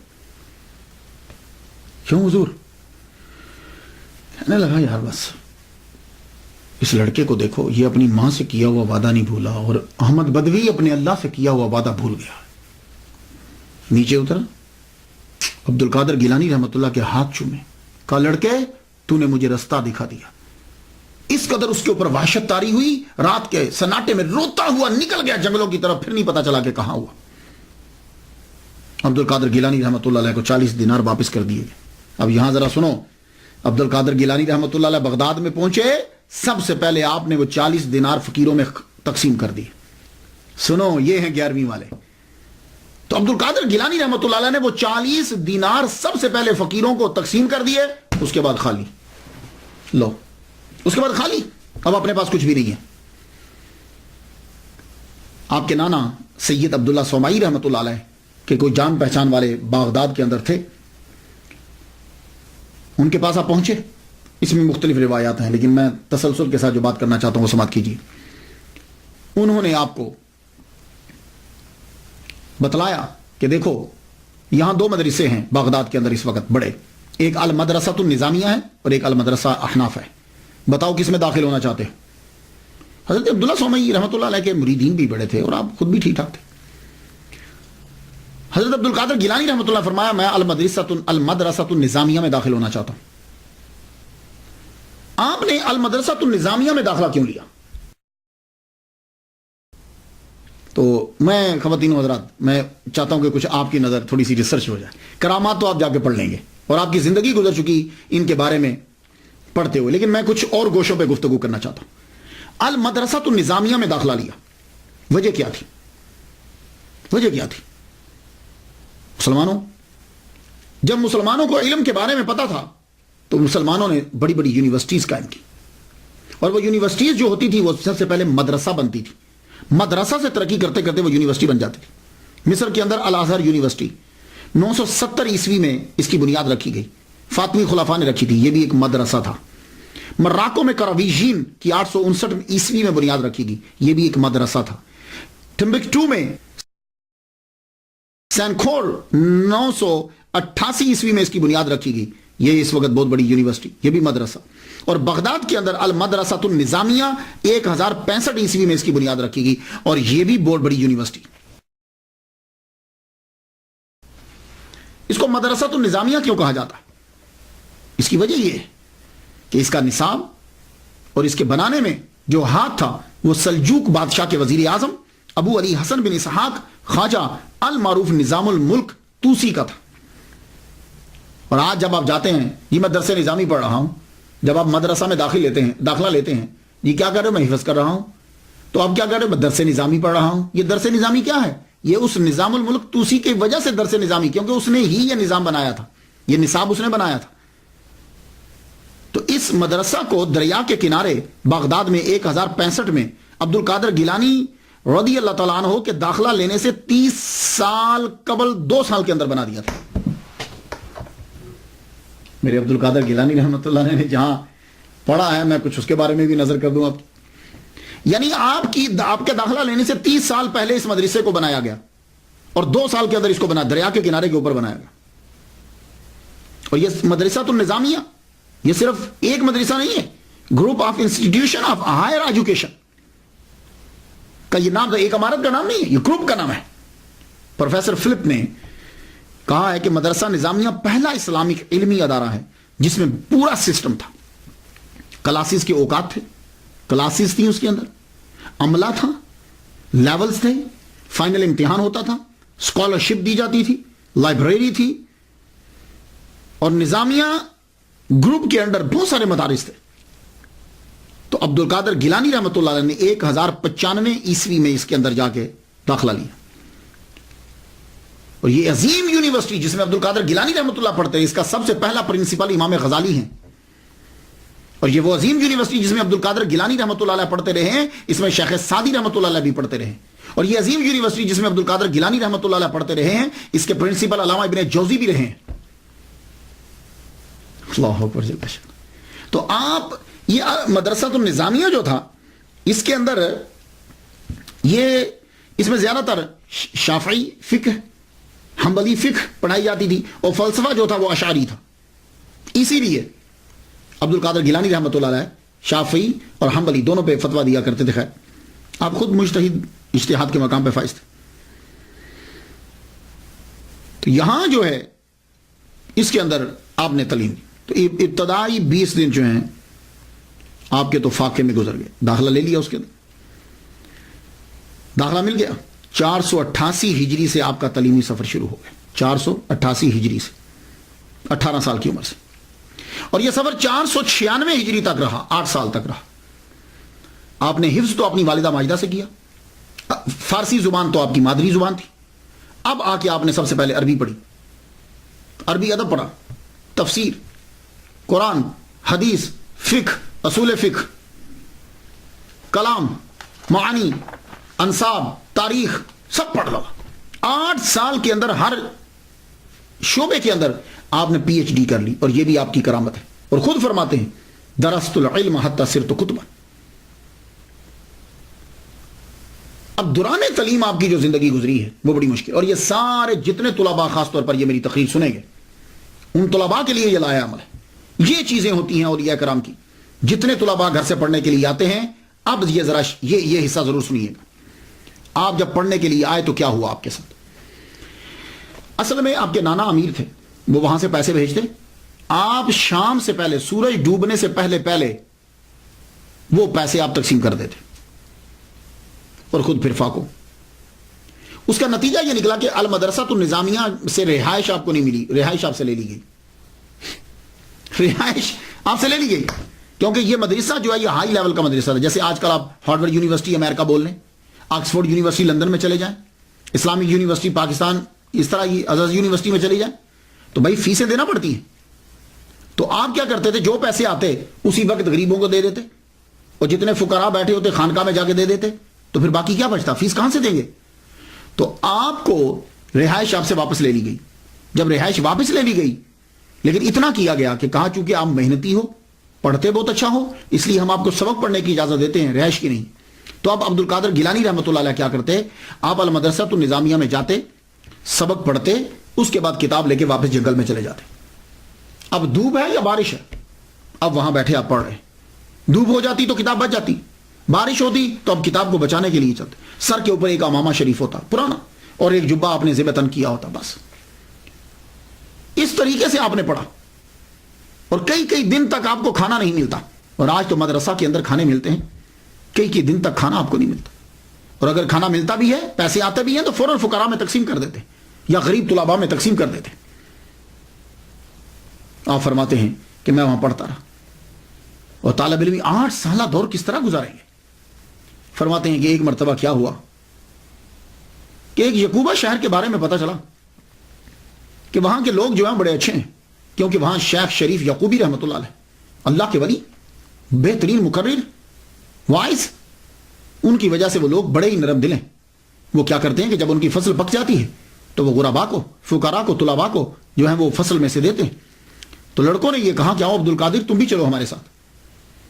اللہ تعالیٰ نے آپ کی ملاقات ایک بزرگ سے کروانی تھی, ورنہ کھانے کا تو آپ کو ابھی فکر رہتی نہیں تھی. آپ ان کے ساتھ چل پڑے. جو ہی یعقوبہ شہر کے اندر داخل ہوئے, اس گاؤں میں داخل ہوئے, تو کسی نے بتایا کہ یہاں شیخ شریف یعقوبی رحمۃ اللہ علیہ ہوتے. فرمانے لگے اس وقت کہاں ہیں؟ کہا اس وقت وہ لیکچر دے رہے ہیں, یعنی واز فرما رہے ہیں, اور لوگ واز سن رہے ہیں. عبد القادر گیلانی رحمۃ اللہ علیہ آئے تھے اناج لینے, چھوڑا لڑکوں کو, کہا تم جاؤ. آپ فوراً بھاگے اور ان کے حلقہ کے اندر بیٹھ کے جا کے واز سننے لگے. شیخ شریف یعقوبی رحمۃ اللہ علیہ تقریر فرما رہے ہیں اور سب سن رہے ہیں. اور جب آپ کا واز ختم ہوا, سب اٹھ کے چلے گئے. کسی کو سوال پوچھنا تھا, اس نے پوچھا, اور آپ وہاں دور ان کے سامنے مؤدب ہو کے بیٹھے. آپ جب جانے لگے تو آپ نے دیکھا کہ یہ لڑکا ابھی تک نہیں گیا. تو شیخ شریف یعقوبی رحمۃ اللہ علیہ کہنے لگے, آپ کو کچھ مجھ سے پوچھنا ہے؟ میں جا رہا ہوں. کھڑے ہو کے عرض کرتے ہیں, حضور آپ نے سب کو نصیحت کی, مجھے کوئی خاص نصیحت فرمائے. شیخ شریف یعقوبی رحمۃ اللہ علیہ نے یوں دیکھا لڑکے کو سر سے پہنچا, ایک دم سے آپ کا چہرہ جو ہے اس میں تبدیلی آئی. تو اس وقت فرمان لگے, طالبان حق کسی غیر کے آگے ہاتھ نہیں پھیلاتے. عبد القادر گیلانی رحمۃ اللہ فرماتے میرے جسم میں ایک ایسی عجیب سی کیفیت طاری ہو گئی, میں نے اناج چھوڑا اور بھاگ گیا واپس بغداد, واپس چلا گیا. یہ کمال تھا ان کا. شیخ شریف یعقوبی رحمۃ اللہ علیہ کا بڑی سادہ تقریر فرماتے تھے, لیکن مجمع میں جتنے لوگ بیٹھے ہوتے تھے ہر ایک کو اپنی بساط کے مطابق حصہ مل جایا کرتا تھا. کئی روز آپ کے فاقوں میں گزر جاتے. ایک مرتبہ کیا ہوا کہ 20 دن تک آپ کو کھانا نہیں ملا, کیونکہ بغداد میں قحط پڑ گیا ہے. آپ باہر نکلے کہ میں کسی درخت سے پتے توڑ کر ہی کھا لوں. یہ تو ایک درخت کے ساتھ دیکھا کتنے 10-20 آدمی لگے اور پتے یوں توڑ کے کھا رہے. آپ واپس آ گئے. جب واپس آئے تو مسجد میں انٹر ہوئے, داخل ہوئے, تو نڈھال ہو کے گر گئے, فاقوں کی وجہ سے گر گئے. اور آپ اپنے جسم کو یوں گھسیٹتے ہوئے مسجد کے کارنر میں لے گئے اور یوں جا کے سمٹ کے نیچے بیٹھ گئے. وہاں نڈھال ہوئے. ایک صاحب مسجد میں داخل ہوئے, ان کے ہاتھ میں کھانا تھا, اور جو آدمی بھوکا ہو نا تو وہ حس بڑی تیز ہو جاتی ہے. وہ سامنے ان کو ان کا احساس نہیں ہوا, وہ وہاں بیٹھ کر کھانا انہوں نے کھولا اور کھانے لگے. بھونا ہوا گوشت اور روٹی تھی. حضرت غوث پاک فرماتے ہیں کہ جب وہ اپنے منہ میں لقمہ ڈالنے لگتا تھا میرا منہ کھل جاتا تھا. شاید روٹی کھاتے اس کی نظر مجھ پہ پڑ گئی, میں ایک دم سے سیدھا ہو بیٹھ گیا. میں وہ آدمی وہاں سے اٹھ کر میرے پاس آ گیا, میرے سامنے آ کر اس نے کھانا رکھ دیا. کھانا رکھ کے کہنے لگا تم کھا لو، میرا یہ کھانا نہیں ہے، میں بھی کسی کا کھا رہا ہوں. حضرت عبد القادر گیلانی رحمۃ اللہ نے ہاتھ یوں ہی رکھ لیا. فرمانے لگے تم کس کا کھا رہے ہو؟ یہ کہنے لگے میں گیلان سے آیا ہوں. کوئی عبد القادر لڑکا تھا، ان کی والدہ نے کوئی 8 دینار بھیجے تھے. اس سے اندازہ لگائیے کہ دینار سونے کا، اس کے اندر درم ہوتے ہیں، درم کے پھر آگے ٹوٹتے ہیں تو اشرفیاں بندی، تو بڑا رقم ہوتی تھی. میں اس کو کئی دن سے تلاش کرا، میرا اپنا اثاثہ بھی جو ہے وہ صرف ہو گیا. اب میرے پاس اسی کے پیسے بچے تھے، میں اس کے 1 دینار کو توڑایا ہے اور میں یہ بھنا ہوا گوشت اور یہ روٹی لے کر آیا ہوں. وہ عبد القادر ملا نہیں ہے، چلو دونوں مل کے کھاتے ہیں، ملے گا تو معاف مانگ لیں گے. اب مسکرا پڑے. کہنے لگا کیوں مسکرا رہے ہو؟ کہا بے جھجک کھاؤ، عبد القادر میں ہی ہوں. آپ نے وہ تھوڑا سا کھانا کھایا، اس نے جو باقی پیسے تھے وہ دیے. عبد القادر گیلانی رحمۃ اللہ علیہ نے اسی وقت اٹھ کر وہ سارے پیسے باہر بانٹ دیے جا کے. اب بتاؤ، سارے پیسے باہر بانٹ دیے. لیکن اب سوال یہ ہوتا ہے کہ اگر عبد القادر گیلانی رحمۃ اللہ علیہ کسی سے مانگتے نہیں تھے، کام نہیں کرتے تھے، یہ جو آپ کا عرصہ ہے یہ بیچ کا، یہ کیسے گزرا؟ یعنی 18 سال کی عمر سے لے کے 46 سال کی عمر تک، 18 سال سے تو آپ آگے تھے، تو یہ پھر کیسے ہوا؟ میں نے پھر اس کی ریسرچ کی. تو کیا آپ ساری زندگی ہی بھوکے رہے؟ نہیں، آپ روزہ بھی رکھتے تھے، مسلسل بھی رکھتے تھے، فاقوں، لیکن بیچ میں ایسا ہوا کہ آپ جب پڑھنے لگتے تھے تو فاقوں کی وجہ سے کیا ہوتا تھا کہ پڑھا نہیں جاتا تھا. اتنے فاقے ہوئے، پڑھا نہیں جاتا تھا، یوں گر جاتے آپ. تو حتیف غیبی سے آواز آئی، جاؤ اٹھو، تعلیم کے لیے خوراک کا ہونا ضروری ہے، قوت لا یموت تو چاہیے نا. اٹھو، اتنی روٹی تو حاصل کر لو کہ جتنا پڑھ تو سکو آسانی سے. کہنے لگے میرے پاس تو پیسے نہیں ہیں، میں کہاں سے لوں؟ کہا جاؤ تم جا کے کرو، پیسوں کا بندوبست بھی ہم کر دیں گے، اٹھو. عبد القادر گیلانی فرماتے ہیں کہ میں اٹھا. بڑا مشکل کٹن مرلا تھا میرے لیے. فرماتے ہیں میں آگے بڑھا تو ایک نان بائی کی دکان پر میں گیا. یہ تنور پہ جو روٹی لگاتے، تو میں اس سے بات کرنے لگا. کہتے ہیں کہ میں نے اسے کہا کہ مجھے 1.5 روٹی روزانہ دے دیا کرو. 1.5 روٹی 24 گھنٹے میں 1.5 روٹی. یہ جو آپ کا 8 سالہ پڑھائی کا دور ہے، 1.5 روٹی مجھے روزانہ دے دیا کرو. اور جب آئیں گے، اس شرط پہ، جب آئیں گے تو میں تمہیں دے دوں گا، اور اگر نہ آئے میں مر گیا تو تم مجھے معاف کر دینا. یہ جملہ کہا تو نان بھائی رو پڑا. وہ تنور پہ روٹیاں لگانے والا رو پڑا. کہنے لگا ٹھیک ہے تم 1.5 روٹی لے جایا کرو. آپ وہاں سے 1.5 روٹی لیتے پورے 24 گھنٹے میں. یہ پڑھائی کے دوران کی بات کر رہا ہوں جو 8 سالہ دور ہے. کچھ عرصہ آپ نے روٹی لی، پھر کچھ عرصہ بند کر دی بند. اور فاقوں کی وجہ سے وہی حال ہو گیا. جب آپ پڑھ رہے ہیں، پڑھتے پڑھتے پھر نہیں ڈالو کے گرے پڑے. آواز آئی، ہم نے آپ سے کہا تھا کہ جاؤ جا کے وہاں سے روٹی لے لیا کرو. کہا روٹی تو میں لینے جاتا ہوں، اب اس کے پیسے کون دے گا؟ مجھے شرم اور ندامت آتی ہے کہ میں آپ اس کے پاس جاؤں، اس کا تو کئی ماہ کا قرضہ بن چکا ہے. اچھا جاؤ فلاں جگہ پہ پہنچو، فلاں ایک خاص جگہ بتائی گئی، وہاں تمہاری قرضے چکانے کا سبب پڑا ہوا ہے.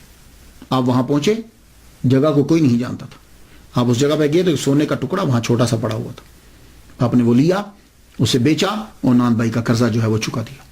تو یہ میں نے آپ کو بتایا کہ آپ کی تعلیم کے دوران یہ سلسلہ بھی جو ہے جاری رہا. فقہ اور اصول فقہ آپ نے پڑھی محمد بن حسین بن محمد ابو الوفا علی بن عقیل حنبلی سے، قاضی ابو سعید محرمی حنبلی رحمۃ اللہ علیہ سے، ابو الخطاب محفوظ حنبلی رحمۃ اللہ سے.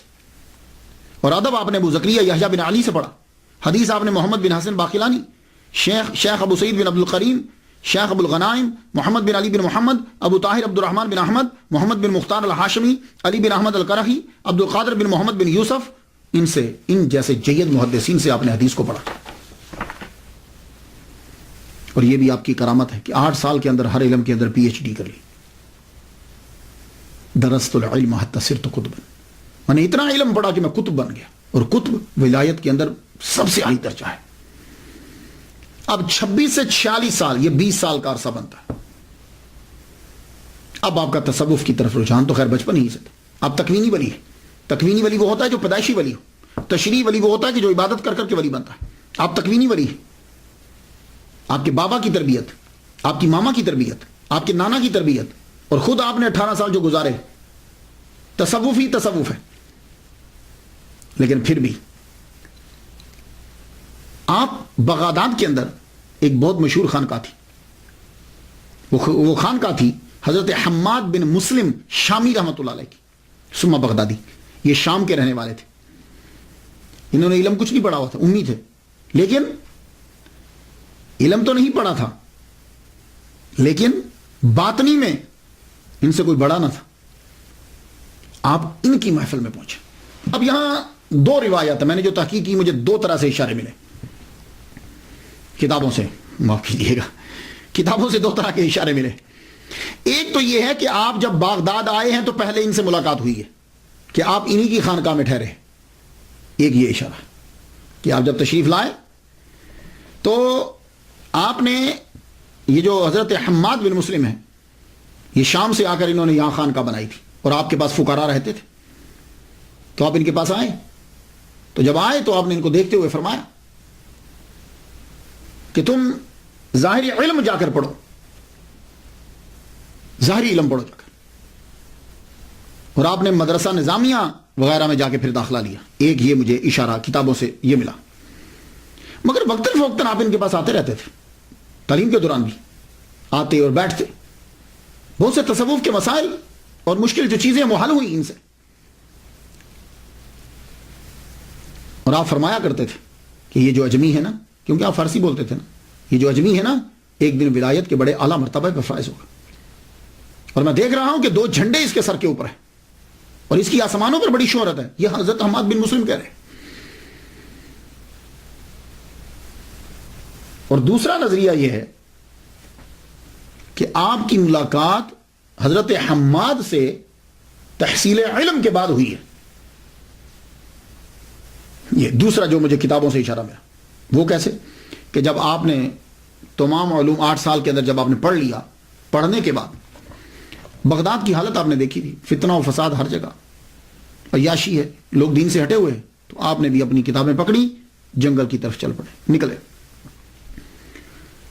اب جب باب حلبہ کی طرف چلے تو وہاں سے صحرا کی طرف رستہ جاتا تھا. اب جانے لگے تو کسی شے نے یوں دھکا دیا کہ آپ نیچے گر گئے. نیچے گرے تو آواز آتی ہے، کہاں جا رہے ہو؟ تو آپ نے بولا میں جا رہا ہوں، میرا دین تو بچ جائے، میں اپنے دین کو بچانے کے لیے جا رہا ہوں. تو آواز آتی ہے مت چھوڑ کر جاؤ، واپس جاؤ، اللہ کی مخلوق کو تم سے فیض پہنچے گا. آپ بولے مجھے اپنے دین کی حفاظت کرنا ہے. آواز آئی تمہارے دین کی کہ تم فکر مت کرو، اللہ تعالیٰ تمہارے دین کو بچائے گا تیرے لیے، بلکہ تو دین کی خدمت کرے گا. یہ ہے دوسرا. آپ وہاں سے اٹھے، واپس آ گئے. واپس آئے تو بغداد کی ایک گلی سے گزر رہے تھے، سنسان گلی ہے، کوئی بھی نہیں ہے. تو پیچھے سے ایک دم سے ایک دروازہ کھلا اور آواز آئی، کل کہاں جا رہے تھے؟ آپ نے مڑ کر دیکھا تو دروازہ بند ہو چکا تھا. اب چھان بین کی آپ نے کہ یہ کون ہے کہ جو میرے راز کو جانتا ہے. تو معلوم ہوئی حضرت حماد بن مسلم دباس شامی سما بغدادی رحمۃ اللہ علیہ. آپ پھر ان کے گھر پہنچے. پہلے روز تو انہوں نے بڑی آؤ بھگت کی، بڑی محبت سے پیش آئے. آہستہ آہستہ آپ ان کو اپنے سے جدا کرنے لگے. تم یہاں کیوں آ جاتے ہو؟ تمہارا ہمارے درویشوں کے پاس کیا تعلق؟ تم تو پڑھے لکھے ہو، جاؤ جا کے فقہ پڑھاؤ. اور ایک دن آپ آئے، کہنے لگے ہاں آج بڑی روٹیاں آئی تھیں لیکن ہم نے سب کھا ڈالی، ختم ہو گئی. یہ اصل میں آپ ایسا کیوں کرتے تھے؟ حالانکہ ایک مرتبہ آپ نے سنا کہ کچھ آپ کی خانقاہ کے فقیر عبد القادر گیلانی رحمۃ اللہ کا مذاق اڑانے لگے کہ تم فقیہی ہو، جاؤ. تو آپ نے ان سے مخاطب ہو کے معلوم ہے کیا جملے بولے تھے؟ آپ نے کہا تھا اے کتو، سنیے گا جملہ، تم اس کو تکلیف پہنچاتے ہو، تم میں سے ایک بھی اس کے مرتبہ کا نہیں ہے. یہ حضرت حماد بن مسلم اپنے خانقاہی لوگوں سے کہہ رہے. میں تو اس کو اس لیے اذیت دیتا ہوں. اب 3 وجہ. آپ کیوں اذیت دیتے؟ پہلی وجہ تو یہ ہے، آپ نے خود بیان کی، فرماتے ہیں میں امتحاناً اسے اذیت دیتا ہوں لیکن وہ ایسا پہاڑ ہے کہ اس میں ذرا برابر جنبش نہیں ہوتی. اور اس اجمی کا اتنا رتبہ ہوگا کہ تمام اولیاء اس کی طرف رجوع کریں گے. اور دوسری وجہ، آپ کے پاس ان کا فیض نہیں تھا. عبد القادر گیلانی رحمۃ اللہ علیہ کا فیض حضرت حماد بن مسلم کے پاس نہیں تھا. وہ قاضی قضا حضرت ابو سعید مبارک مخرمی رحمۃ اللہ علیہ کے پاس تھا. یہ وجہ ہے. اس لیے آپ نے دیکھا ہوگا جب آپ کبھی اولیاء کرام کی سیرت کو پڑھیں تو آپ کو معلوم ہو جائے گا ولی ان کے پاس جاتا ہے، فیض ہی کوئی نہیں. کہا جی نہیں، میں تمہارا فیض ہمارے پاس نہیں ہے، کسی اور کے پاس جاؤ. یوں ہی بھیجتے تھے. حضرت خواجہ باقی بلا کتنے لوگوں کے پاس گئے؟ اشرف جہانگیر سمنانی رحمۃ اللہ علیہ کتنوں کے پاس گئے؟ تو جہاں فیض ہوتا تھا وہ وہیں پہنچتے. تو عبد القادر گیلانی رحمۃ اللہ علیہ کو جو خلافت ملنا تھی وہ ان سے نہیں ملنا تھی. یہ دوسری وجہ. تیسری وجہ کیا ہے کہ ابھی ان کو مجاہدے اور کروانے ہیں. ابھی بڑا وقت ہے، کم از کم 14 سال ہیں باقی، ابھی 13-14 سال باقی ہیں. تو اب آپ نے کہا کہ اگر میں اپنے پاس محبت کروں گا یہ یہی رکے رہیں گے. تو جب آپ نے یوں اذیت دینا شروع کی، اب آپ سے آہستہ آہستہ وہاں سے کم ہو کر اب آپ نے اس کے بعد بایعت جو کی وہ حضرت ابو سعید مبارک مخرمی رحمۃ اللہ علیہ کی بایعت کی. آپ ان کے استاد بھی ہیں اور آپ مدرس بھی ہیں، پرنسپل بھی ہیں. آپ نے محلہ باب الازج میں آپ نے ایک مدرسہ بنایا تھا، اس مدرسے میں خود پڑھاتے تھے. اور تصوف کے اندر اتنے گئے کہ آپ نے قاضی کی سیٹ چھوڑ دی. ان کی بایعت کی عبد القادر گیلانی رحمۃ اللہ علیہ، اور یہ بھی حنبلی تھے. تو اب مجاہدات شروع ہو گیا. اب میں یہاں پڑھتا ہوں کہ کہتے ہیں کہ 20 سال آپ نے مجاہدہ کیا ہے. 20 سال جو ہے نا وہ جنگلوں میں پھرتے رہے.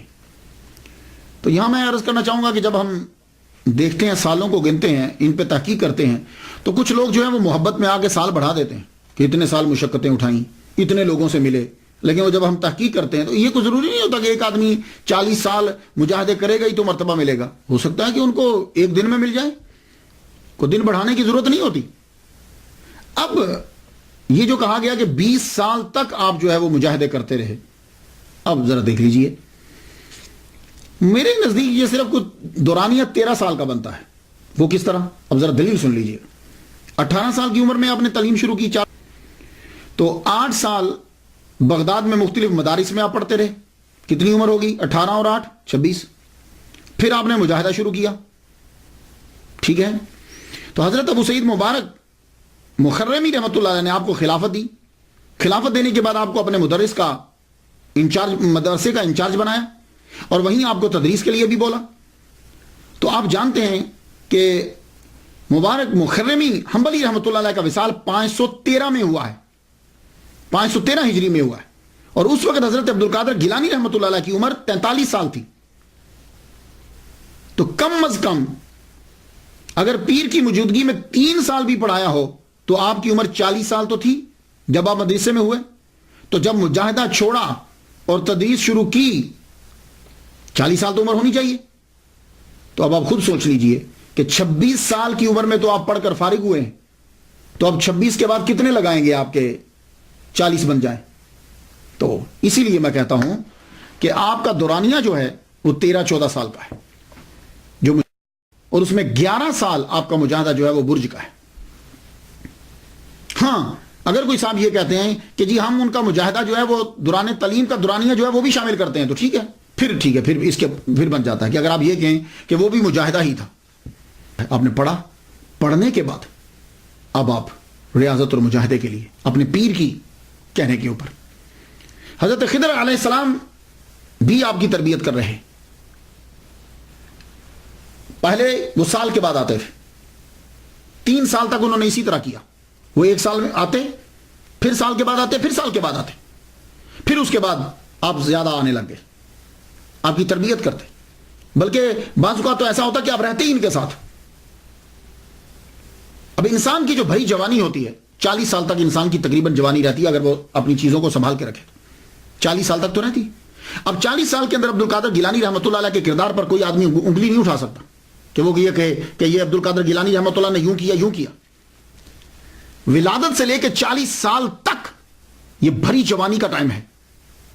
جب سے آپ جوان 18 سے لے لیجیے، کوئی آدمی انگلی نہیں اٹھا سکتا. لیکن اس کو کنٹرول کرنے کے لیے آدمی کے لیے سب سے بہترین طریقہ یہ ہوتا ہے روزے. تو عبد القادر گیلانی رحمۃ اللہ علیہ نے روزے رکھے. آپ کی عمر 18 سال کے بعد 40 سال تک بیچ میں مجاہدہ اور تعلیم کا دورانیہ روزے رکھ رہے ہیں. سحری اور افطار، سحری اور افطار. لیکن سحری اور افطار ہوتا کیسے؟ سحری اور افطار کبھی پانی پہ ہو رہا ہے، سحری بھی پانی پہ، افطاری بھی پانی پہ. اور کبھی کیا ہوتا ہے کہ سحری درخت کے پتوں سے، افطاری بھی درخت کے پتوں کے ساتھ. بھوک چیخ پڑی، نفس چیخ پڑا، اتنے مجاہدے کیے آپ نے. اور بعض کا تو ایسا ہوتا کہ آپ کو نیند آ جاتی، نیند آتی تو آپ بیٹھ جاتے. سجدے میں ہے، نیند آئی ہے، ایک دم بیٹھ گئے. پھر بیٹھے بیٹھے نیند آ گئی، ایک دم کھڑے ہو گئے. اور بعض کا کھڑے کھڑے بھی نیند آ جاتی. آپ نے دیکھا کہ کئی لوگ کھڑے سو جاتے، تو جب کھڑے کھڑے نہیں آپ چل پڑتے. اور جب چل پڑتے تو پاؤں میں جوتا تو ہے نہیں، چلتے رہتے، اتنا چلتے کہ پاؤں پہ چھالے پڑ جاتے اور خون رسنے لگ جاتا آپ کے پاؤں سے. اور اس قدر مجاہدہ کیا. ولی بننا آسان نہیں ہے، یہ ولیوں کا بادشاہ بننا ہے. اس لیے ہر اور آپ اتنے کمزور ہو جاتے کہ ایک دم سے گر جاتے. لوگ سمجھتے کہ فوت ہو گئے اور لوگ اٹھا کر تجہیز و تکفین کا انتظام کرنا شروع ہو جاتے. لیکن ہوتا کیا، ایک دم سے آپ کے جسم میں جنبش ہوتی تو لوگوں کو پتا چلتا نہیں بھائی یہ زندہ ہے. اللہ. جب شیطانوں نے یہ دیکھا کہ انہوں نے نفس پر کنٹرول کر لیا ہے تو شیطان سب سے پہلے وسوسہ ڈالتا ہے. یہ بات یاد رکھیے، وہ وسوسہ ڈالے گا، خود کچھ نہیں کہا، وسوسہ ڈالتا ہے اور آدمی برائی کرنے لگ جاتا ہے. لیکن وہ وسوسہ جب ڈالتا ہے تو نفس اس کو کنٹرول کرتا ہے. تو جب تم نفس کو جس نے کنٹرول کرنا ہے، آگے تمہیں لے جانا ہے، جب تم نے اس پہ قبضہ کر لیا، اب شیطان جب دیکھا کہ نفس پر کنٹرول ہو گیا ہے، اب شیطان خود آئے. تو ابلیس خود نہیں آتا. عبد القادر گیلانی رحمۃ اللہ علیہ کو تنگ کرنے کے لیے چیلے بھیجے. اب چیلے آپ کے سامنے آ کر کھڑے ہو جاتے اور آپ بھوک سے نڈال ہو کے گرے پڑے. اب وہ آپ کو مارنے کے لیے آگے بڑھتے، اللہ تعالیٰ ایک دم سے فرشتوں کی جماعت کو بھیجتا، وہ آ کے لڑتے اور ان کو مارتے. اب جب یہ شیطانوں نے یہ دیکھا کہ ہمارا بس نہیں چل رہا، اب ابلیس خود آیا. ابلیس خود نہیں آتا، یہ یاد رکھیے گا، ابلیس خود نہیں آتا، وہ اس کے چیلے ہی بڑے پاورفل ہیں. لیکن عبد القادر گیلانی رحمۃ اللہ علیہ نے شیطانی دنیا کو تباہ کر کے رکھ دیا، بن نہ اٹھے. اب شیطان خود آئے، ابلیس خود آتا ہے. اب خود آ کے اس نے غوث سمدانی کو بڑا تنگ کیا. ایک دفعہ تو مارنے کے لیے آگے بڑھا، کہنے لگا تم نے کیا ہمیں تباہ کر دیا ہے. عبد القادر گیلانی رحمۃ اللہ کو جب مارنے کے لیے آگے بڑھا، آپ فرماتے ہیں ایک دم سے ایک ہاتھ ظاہر ہوا اور اس کے سر کے اوپر اتنی زور سے پڑا کہ یہ زمین کے اندر پھنس گیا. اور اس کے بعد پھر یہ باپ باہر نکلا. فرماتے ہیں کبھی کبھی شیطان آتے، میں لا حول ولا قوت الا باللہ العلی العظیم پڑھتا تو آگ لگ جاتی ان کو. اس لیے آپ لوگ بھی جب کبھی ایسا محسوس کرو تو لا حول ولا قوت الا باللہ العلی العظیم پڑھیں، ان کو آگ لگ جاتی. مجاہدوں کے دوران حضرت خضر علیہ السلام کا آنا جانا بھی رہتا. 496 ہجری سے لے کے 509 ہجری تک چلوں کا سلسلہ رہا ان کا. اور زیادہ تر آپ برج، ایک کھنڈر پرانی عمارت تھی، اس کے اندر رہتے. آخری جو آپ کا چلہ ہے وہ بڑا شدید چلہ تھا. 40 دن تک آپ نے کچھ نہیں کھایا، کچھ نہیں کھایا. اب شیطان اس کے اندر، اب اس کو بھی معلوم ہو گیا کہ یہ اپنے مقام پہ پہنچنے والے. ابلیس جان جانتا.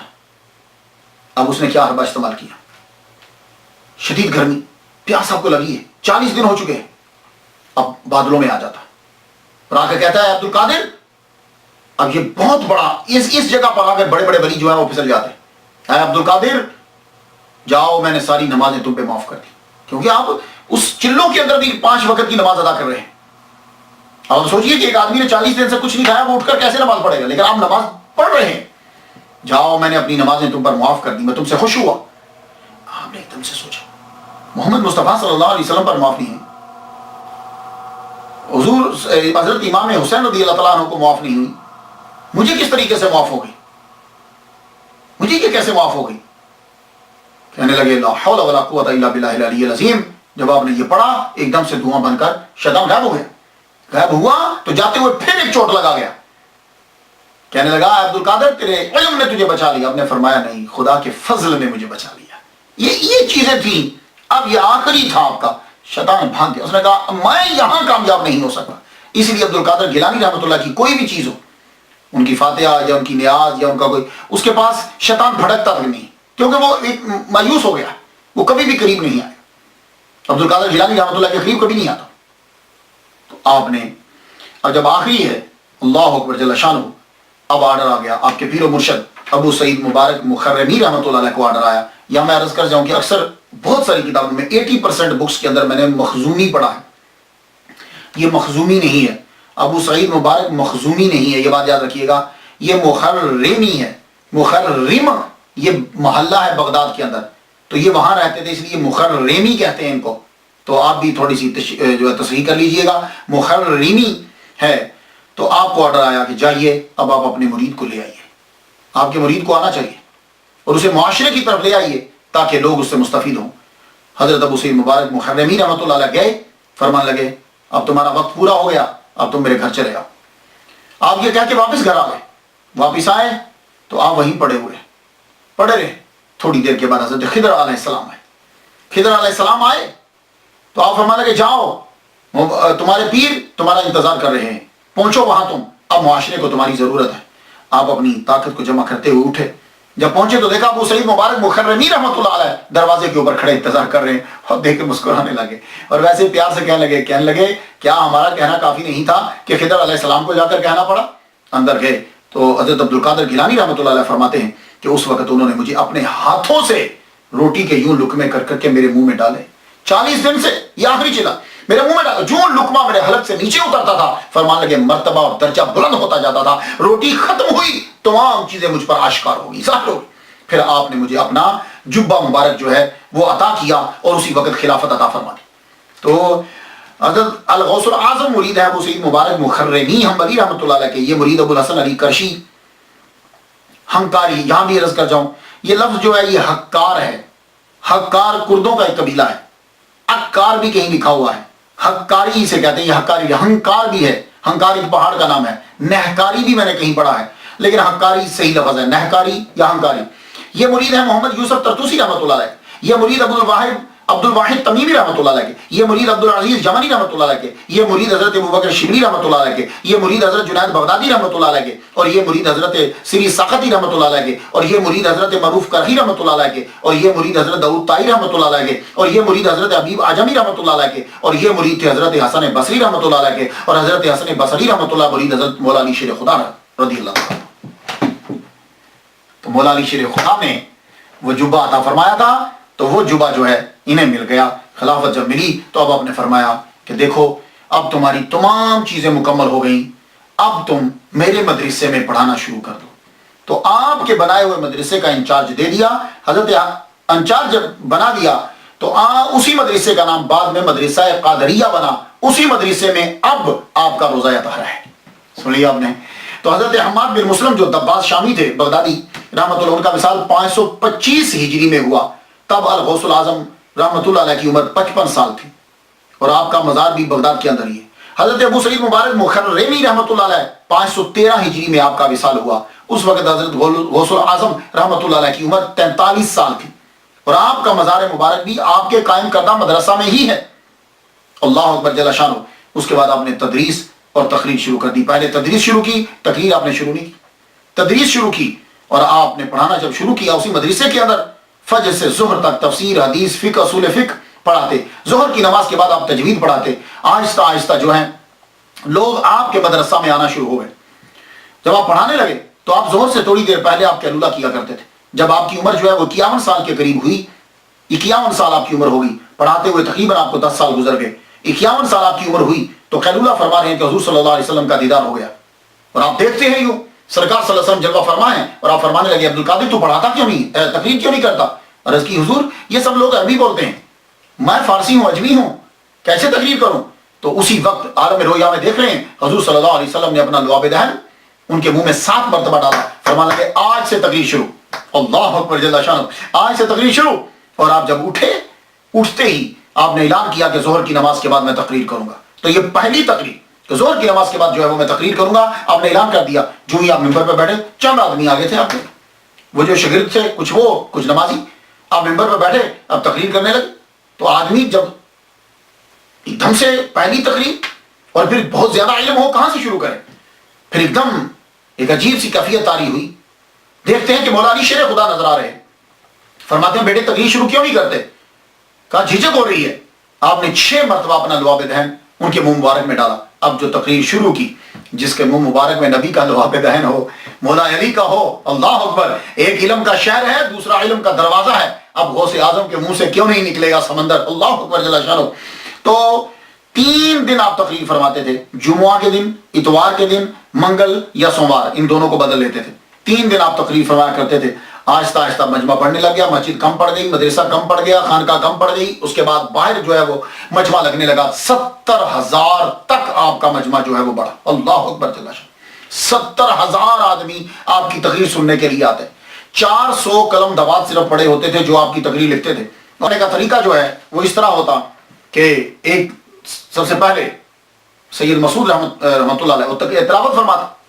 تلاوت کرنے کے بعد اس کے اوپر آپ برجستہ تقریر شروع فرماتے اور آپ کی تقریر اللہ اکبر جل شانہ. علماء بیچ میں بیٹھے ہوتے. علامہ ابن جوزی جیسا پرنسپل اور محدث آپ کی تقریر سنتے.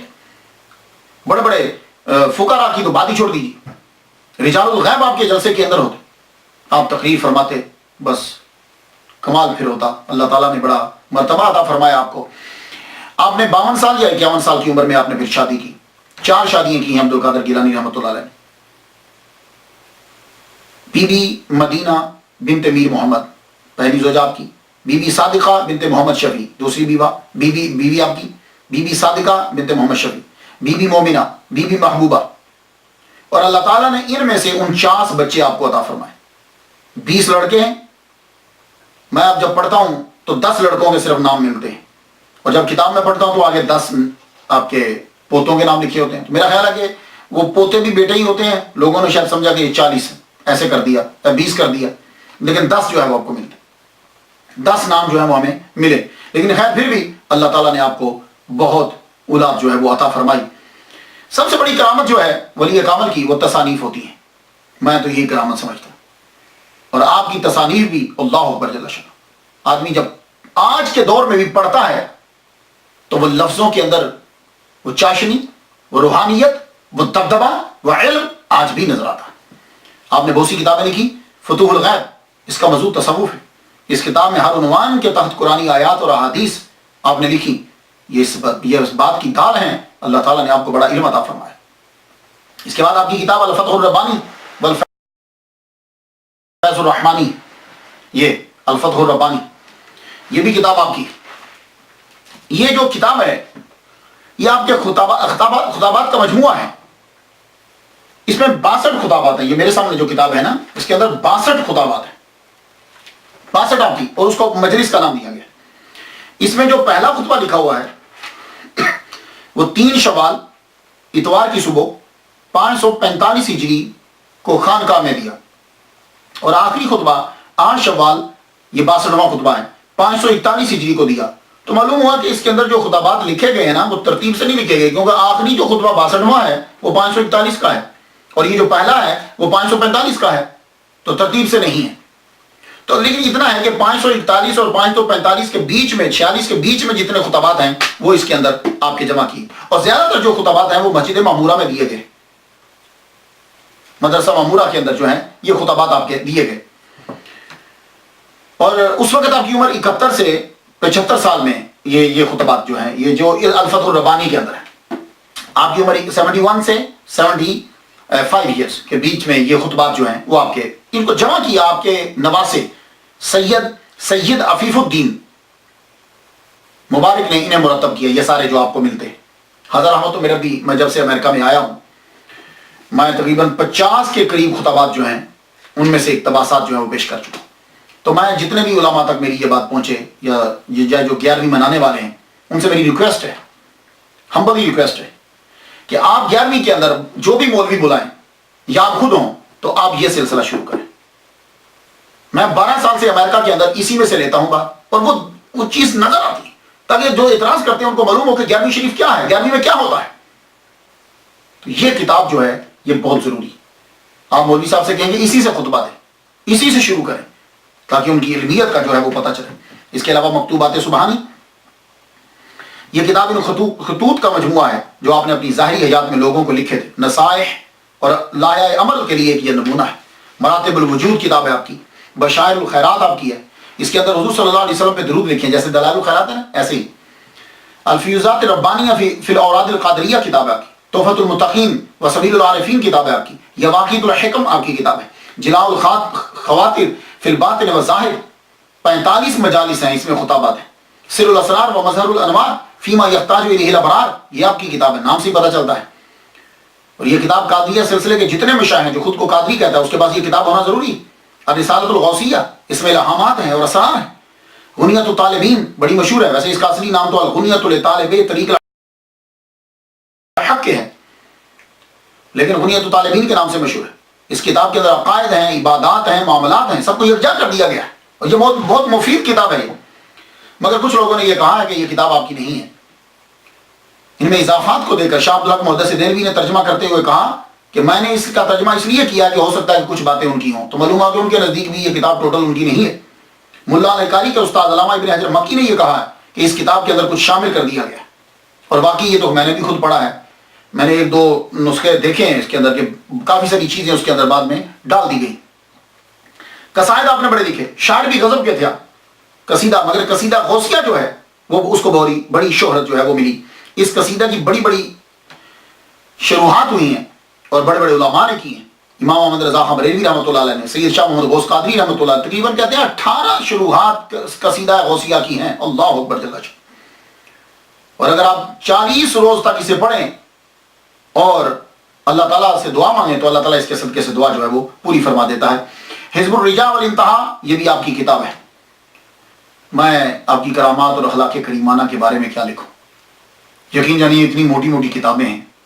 اب بھی مجھے لگ رہا ہے کہ ٹائم بہت زیادہ ہو چکا ہے، لیکن اتنا جان لیجئے محمد مصطفیٰ صلی اللہ علیہ وآلہ وسلم کی سیرت کا، اخلاق کا اور صورت کا بالکل نمونہ تھے آپ۔ ہر چیز میں محمد مصطفیٰ صلی اللہ علیہ وآلہ وسلم کی فضائل میں، خصائل میں، شمائل میں، ہر چیز میں، بس آپ صحابی نہ تھے اور نبی نہ تھے۔ یہ میرا جملہ، ذاتی جملہ سنیے گا، میں نے کہیں سے پڑھا نہیں ہے۔ آپ نبی نہ تھے اور صحابی نہ تھے، باقی سب کچھ تھے۔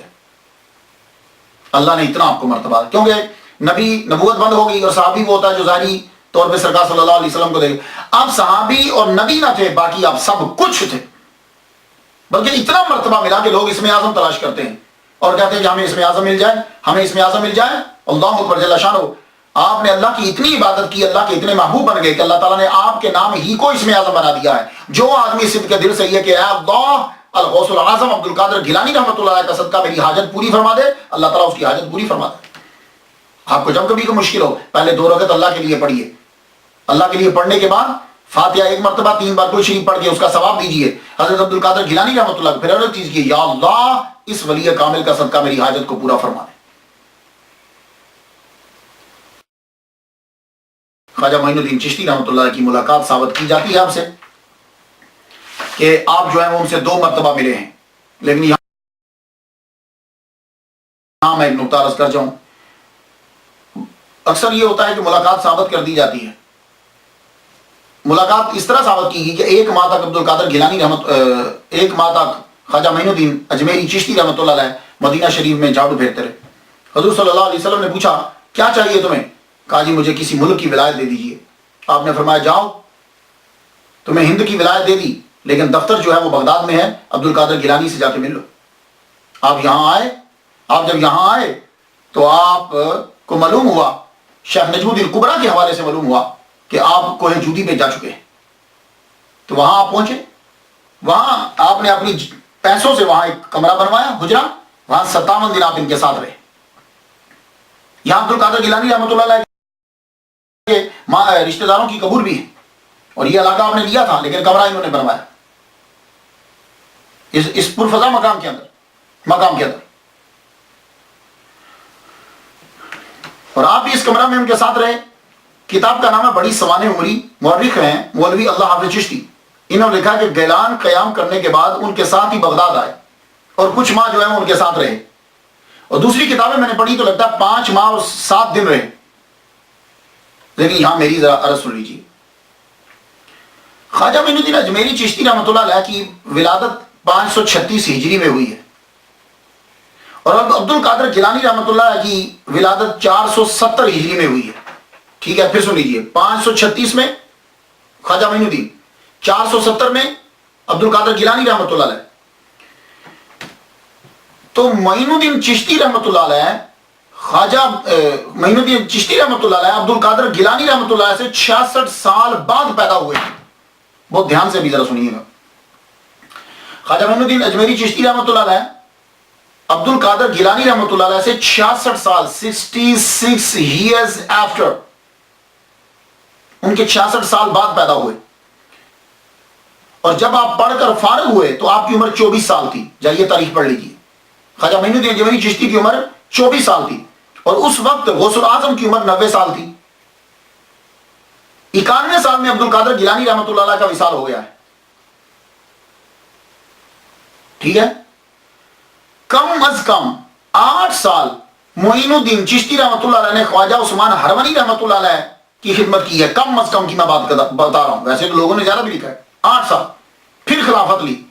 خلافت کے بعد آپ کی ملاقات عبد القادر گیلانی رحمۃ اللہ علیہ سے ثابت ہے.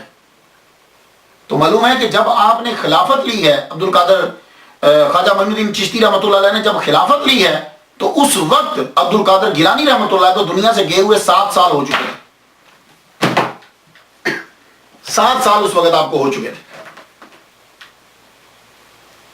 تو مجھے صرف اتنا لگتا ہے کہ جب آپ بغداد پڑھنے کے لیے تشریف لائے ہیں، بغداد کبھی آئے ہیں آپ، تب آپ کی عمر عبد القادر گیلانی رحمۃ اللہ کی عمر 90 سال تھی. آخری ایام تھے چلوں میں اور زیادہ تر سیکلوژن، آپ گوشہ نشینی میں رہتے تھے. تو یہ ہو سکتا ہے کہ آپ نے ان سے ملاقات کی ہو، اور وہ بھی ابتدا میں آپ نے ان سے ملاقات کی ہو. کیوں؟ اس لیے عبد القادر گیلانی رحمۃ اللہ علیہ رشتے میں خواجہ معین الدین اجمیری چشتی کے ماموں لگتے ہیں. تو ہو سکتا ہے کہ 90، لیکن 90 سال سے قبل نہیں، 90 سال میں آپ کی ملاقات ہوئی اور اس کے بعد 91 میں آپ دنیا سے جو ہے وہ رخصت ہو گئے. یہ تو میں ویسے تاریخی حوالوں سے بات کر رہا تھا، ورنہ خواجہ معین الدین اجمیری چشتی رحمہ اللہ اور ان کو آپس میں ملنے کے لیے یہ ضرورت ہی نہیں ہے دنیا کی. آج بھی آپ میں سے جو ولی کامل ہیں بڑے، وہ جانتے ہیں کہ بغداد میں آج بھی میٹنگ ہوتی ہے. جو 2 مجلسیں ہوتی ہیں، ایک مدینہ میں اور ایک بغداد کے اندر، آج بھی لوگ وہاں موجود ہوتے ہیں. اللہ اکبر جل شانہ. قادریہ سلسلہ جو ہے، جس طرح فقہ میں تمام مذاہب امام اعظم کی طرف رجوع کرتے ہیں، اسی طرح تصوف میں کسی نہ کسی طرح تمام سلاسل جو ہیں وہ حضرت غوث اعظم کی طرف، الغوث الاعظم کی طرف رجوع کرتے ہیں. دنیا میں بہت سے سلاسل ہیں، 16 کا تو ذکر ملتا ہے، 4 کو اللہ تعالیٰ نے بڑی پذیرائی دی. شیخ عبد القادر گیلانی سلسلہ قادریہ، شیخ شہاب الدین سہروردی سلسلہ سہروردیہ، شیخ معین الدین چشتی سلسلہ چشتیہ، شیخ بہادر نقشبند سلسلہ نقشبندیہ. شاذلی سلسلہ بھی مشہور ہے مگر یہ عرب سائڈ پر ہے. تو ہندوستان میں قادریہ اور چشتیہ زیادہ مشہور ہے. ہندوستان بنگال میں حضرت شاہ نعمت اللہ قادری فیروز آبادی قادریہ سلسلے کو لے کر آئے. ہندوستان دکن میں حضرت شاہ نعمت اللہ قادری دکنی سلسلہ قادریہ کو لے کر آئے 1400 میں، یعنی 613 سال قبل. غوث پاک کے مدرسہ میں پڑھنے والے لوگوں نے پوری دنیا میں اسلام پھیلایا. وہاں سے لوگ نکلتے تھے، حتیٰ کہ چائنا میں، آج آپ چائنا میں بھی چلے جائیں تو وہاں بھی 6ٹھی جنریشن قادریہ سلسلہ کی 6ٹھی نسل پروان چڑھ رہے ہیں. مزار بھی ہیں اور قادریہ سلسلے کو ماننے والے بھی ہیں. آپ نے 91 سال اس دار فانی میں گزارے. اس کے بعد 8 کو، 9 کو، 10 کو، 11 یا 14 یا 17 ربیع الثانی کو بروز اتوار دن کے وقت آپ دنیا سے رخصت ہو گئے. رخصت ہوئے تو آپ کے بیٹے نے آپ کا جنازہ پڑھا ہے. علامہ ابن جوزی کے نواسے علامہ شمس الدین ابو المظفر یوسف نے اپنی تاریخ میں لکھا ہے کہ آپ نے 561 ہجری میں وصال فرمایا. اتنا، جن کے مجمع میں تقریر سننے کے لیے 70,000 آدمی ہے، جب آپ دنیا سے گئے ہوں گے تو کتنے بندے ہوں گے؟ دروازہ بند کر دیا، اندر ہی چند بندوں نے مل کر جنازہ پڑھایا گیا اور دفنا دیا گیا. صبح کے وقت دروازے کو جو ہے وہ کھول دیا. اب لوگ جو ہے وہ جوک در جوک جو ہے وہ آنے لگے. اللہ اکبر جل شانہ. آپ کا اور آپ کی اکثر اولاد کی قبریں آپ کے قرب و جوار ہی میں. آپ کا روزہ مدرسہ قادریہ میں سونے کی چاندی کی جالی آپ کے ارد گرد لگی ہے. مجھے سعادت جو ہے وہ یہ حاصل ہوئی کہ ان کے روزہ اطہر کی یہ چادر کبھی جب یاد آتی ہے ان کی تو اس چادر کو چوم لیتا ہوں اور اسے ہی رکھتا ہوں. اللہ تعالیٰ کرم فرما دیتا ہے. آپ کے لیے بھی دعا کرتا ہوں کہ اللہ تعالیٰ، کیونکہ جو بزرگوں کے در پہ لگ جاتی ہے چیز، یہ ان کے قبر کے اوپر بالکل یہ چادر تھی. اس کے علاوہ جب وہ پرانا تصحیح کی گئی اور جالی لگائی گئی تو کچھ کیلیں اور وہ مٹی بھی جو ہے وہاں کی وہ بھی میں نے میرے ادھر تبرکات جہاں پڑے میں نے اس جگہ پہ اس کو جا کے رکھا، میرے پاس آج بھی ہیں۔ اللہ تعالیٰ ان چیزوں کے صدقے سے سب پہ جو ہے وہ کرم فرمائے۔ تو آپ لوگ، میں تو فاتحہ ان کے لیے پڑھ چکا، بلکہ جب سے لکھتا رہتا ہوں پڑھتا رہتا ہوں، آپ پر بھی ہے کہ آپ بھی فاتحہ پڑھیے، اور خاص طور پر ان کی کتب جو ہیں، باقی ان کی کرامات وہ آپ پڑھتے رہیے، بہت سی کتابیں لکھی ہیں، کرامت سے آدمی کی عقیدت جو ہے وہ بڑھتی ہے۔ مجھے جو ہو سکا میں نے آپ تک پہنچا دیا، اجازت دیجیے، وآخر دعوانا الحمدللہ رب العالمین۔